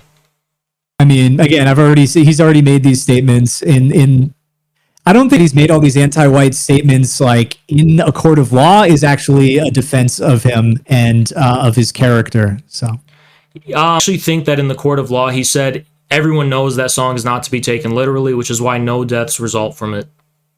Yeah, in the court of law, he refused to take a pledge not to. He took the pledge like several times. He took the pledge. So again, it's yeah. Okay. To be clear, Patrick, you missed it. We're wrapping the debate up. We're debating things that we debated before. All right. So I'll allow us to settle on this. To be clear, he actually said was that, beyond his own control, yes, there could be violence against white people if the situation does not stabilize, but that he would never call for it. And several times, he said, yes, I will make the pledge and never call for it.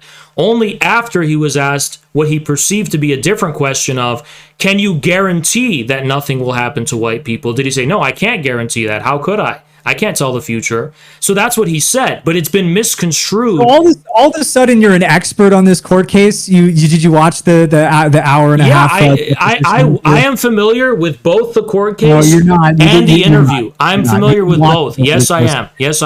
This is the thing that Keith Wood shared like 2 days ago. It was like a BBC interview. You're ridiculous. Because I had something else in mind, but this whole thing. Keith Wood shared like a few days ago. So even if this was the first time I saw it, which it wasn't when he shared it, I definitely I'm familiar with it in preparation for this debate. Okay, I'm cited one of the court cases of Afriforum versus Malema and the EFF, and I actually linked an actual source. So yeah, I'm familiar with the court case, dude. Again, you thought it was a BBC interview. I don't know what else to tell you. Because I thought you were referring to something else, dude. Patrick, the thing is, it doesn't matter because you're the one sitting here who didn't even know that only 2% of farmers. 2%, dude. I've already 2%, dude. 2%. Other statistics. We've already been over this. It's just like your Aryan DNA. 2%. 2%. Just like your Aryan DNA. 2%. Yeah, that seems like a pretty clear thing. It's 2%, dude. Just like your Aryan DNA. Keep saying 2% over and over. All right, we've already discussed it. 2%, Patrick. 2%. Patrick, you lost. To the guy I'm kidding, yeah. And Patrick, unbiased opinion here. Patrick, the BBC that you're worried about, Patrick, you won is enough for us to end this. What I think is that the BBC you're worrying about is the wrong BBC. Ask your girlfriend about the BBC she should worry about, okay? Because you're worrying about the wrong one. So here's the thing, Patrick. Your takeaway from this whole thing was wrong. You completely got destroyed. Total African victory. The West has fallen. Complete Aryan defeat. White people. You hate white people. Glad we determined that. Dude, the white race is over. I destroyed it. It's done. I don't think that happened. Yeah, it did, dude. It happened. It's so over. It's so over for you, dude. Give me a side profile. Give me the it's so over thing. This is what you do after very poor Patrick, be a lighthearted guy. No, in good spirits. Listen, in good spirits. I win. Listen, Patrick. All right, well, you can believe whatever you want, but okay. In good spirits. Just so you have a good sense of humor. Can you please turn to the side so we can get a "It's so over" meme? Please, come on. Yeah, you got some good meme game there. You have really a sense of humor. Come on, Patrick. Come on. No, I'm not going to do that. Are you really just? You have such a stick up your ass. What the hell? Temper tantrums. You have no sense of humor, dude. Come on. Just for the memes. You meme material. For the memes. Come on. Give us the chin. Give us the chin. Just for the memes. Come on. Why don't you give us the chin? You're not even showing it. You want me to go shave right now? Yeah, go shave. No. All right. Well, have a good night. Okay. Well, grow a beard. That's my advice for you. Grow a beard. No, if you want to look like me. I don't need to. Yeah. Well, why don't you just show us the side profile if you have one? Look at my videos. I'm sure I've given okay, by the way, the picture I chose for you, did your chin change since then or what? Did it change since then? It probably not. It might have something to do with the angle. So yeah. Oh, it's just like or maybe it was the darkening effect to try to make yourself look whiter than me. Maybe that had something to do with it. So maybe I am whiter than you. Who knows? Because you guys don't you guys claim that like you would like to be? You would like to. Don't you guys claim that like all the Egyptian pharaohs were white or some shit? So like, who knows? Some people say out there. You guys are like, yeah, the Phoenicians were white. Everyone was white. It's like, damn, maybe I am white. It's kind of like a selective thing. No? Yeah, no, I think we'd be able to tell. I don't think you are. I think if you dug up my bones like 1,000 years ago and like some like white nationalist wanted to claim me, they'd be like, yeah, that guy was white. That guy was white. He's just not white when I don't like him. Well, there you have it. Haas wants to be remembered as a white racial revolutionary for the communist Exactly, cause. Dude. My whole aesthetic. It's just like I want to be white so bad. Look at this. I can tell. Yeah, dude, look at my hat. Look at everything, dude. This is all white aspiration to be white. Completely. I mean, you lightened your face on the thumbnail, so I don't know what you want me to say. Wait, hold on. Okay, I have to just ask you something, right? Just really, right? Do you really think that I whitened my face? Really that? Thumbnail. Yeah, you did actually think that I'm a guy who's gonna whiten my face? Really? I said on the thumbnail. Patrick, yeah, you think that dude, this is my skin color right now. Okay? If you can't understand that, you have envy. Dude, why are you trying to like brown me, dude? I'm literally a white guy. Come on. All right. Come on, dude. Yeah. What's the problem? Dude, Patrick. You're literally darker than me. Dude, you're literally darker than me. Come on. Yeah. Everyone can see you're the dark one here. Everyone can see it. Literally everyone. Oh, I think the debate's done. All right. Oh, because you... Okay, well, I guess you lost the debate on, like, who's the real white guy. Very funny stuff. Dude, does it bother you that you're darker than me right now? Dude, Patrick, does this bother you that you're darker than me right now? Took your identity and now... Patrick, look me in the eyes. Look me in the eyes. Look at me. Hey, look at me. Look at me. Even doing here? Look at me. I am the white. Look at me. I am white. I get it. But look at Patrick. Look at me. Patrick. Look at me. As of now, you just look like someone who'd be, yelling at me in a convenience store or something. So a white convenience. Yeah, Patrick. A white convenience store. A white one. Don't diverge. Look at me. I just isn't funny. I am the white man now. Hey. I don't speak brown, dude. I don't speak brown. Dude, I don't speak brown. I don't speak brown. I'm the white guy now. Well, I'm gonna leave if we're just getting your comedic Yeah, style. dude, you're scared. You're so fucking scared, dude, to be Yeah, shown what you are racially. Humor's been the I am scariest the part. white man now. I am the white leader of the white race now. All follow me. Yeah, Dude, I'm a Boer! I'm a Boer! Please help me! Julius Malema's coming for me! Please!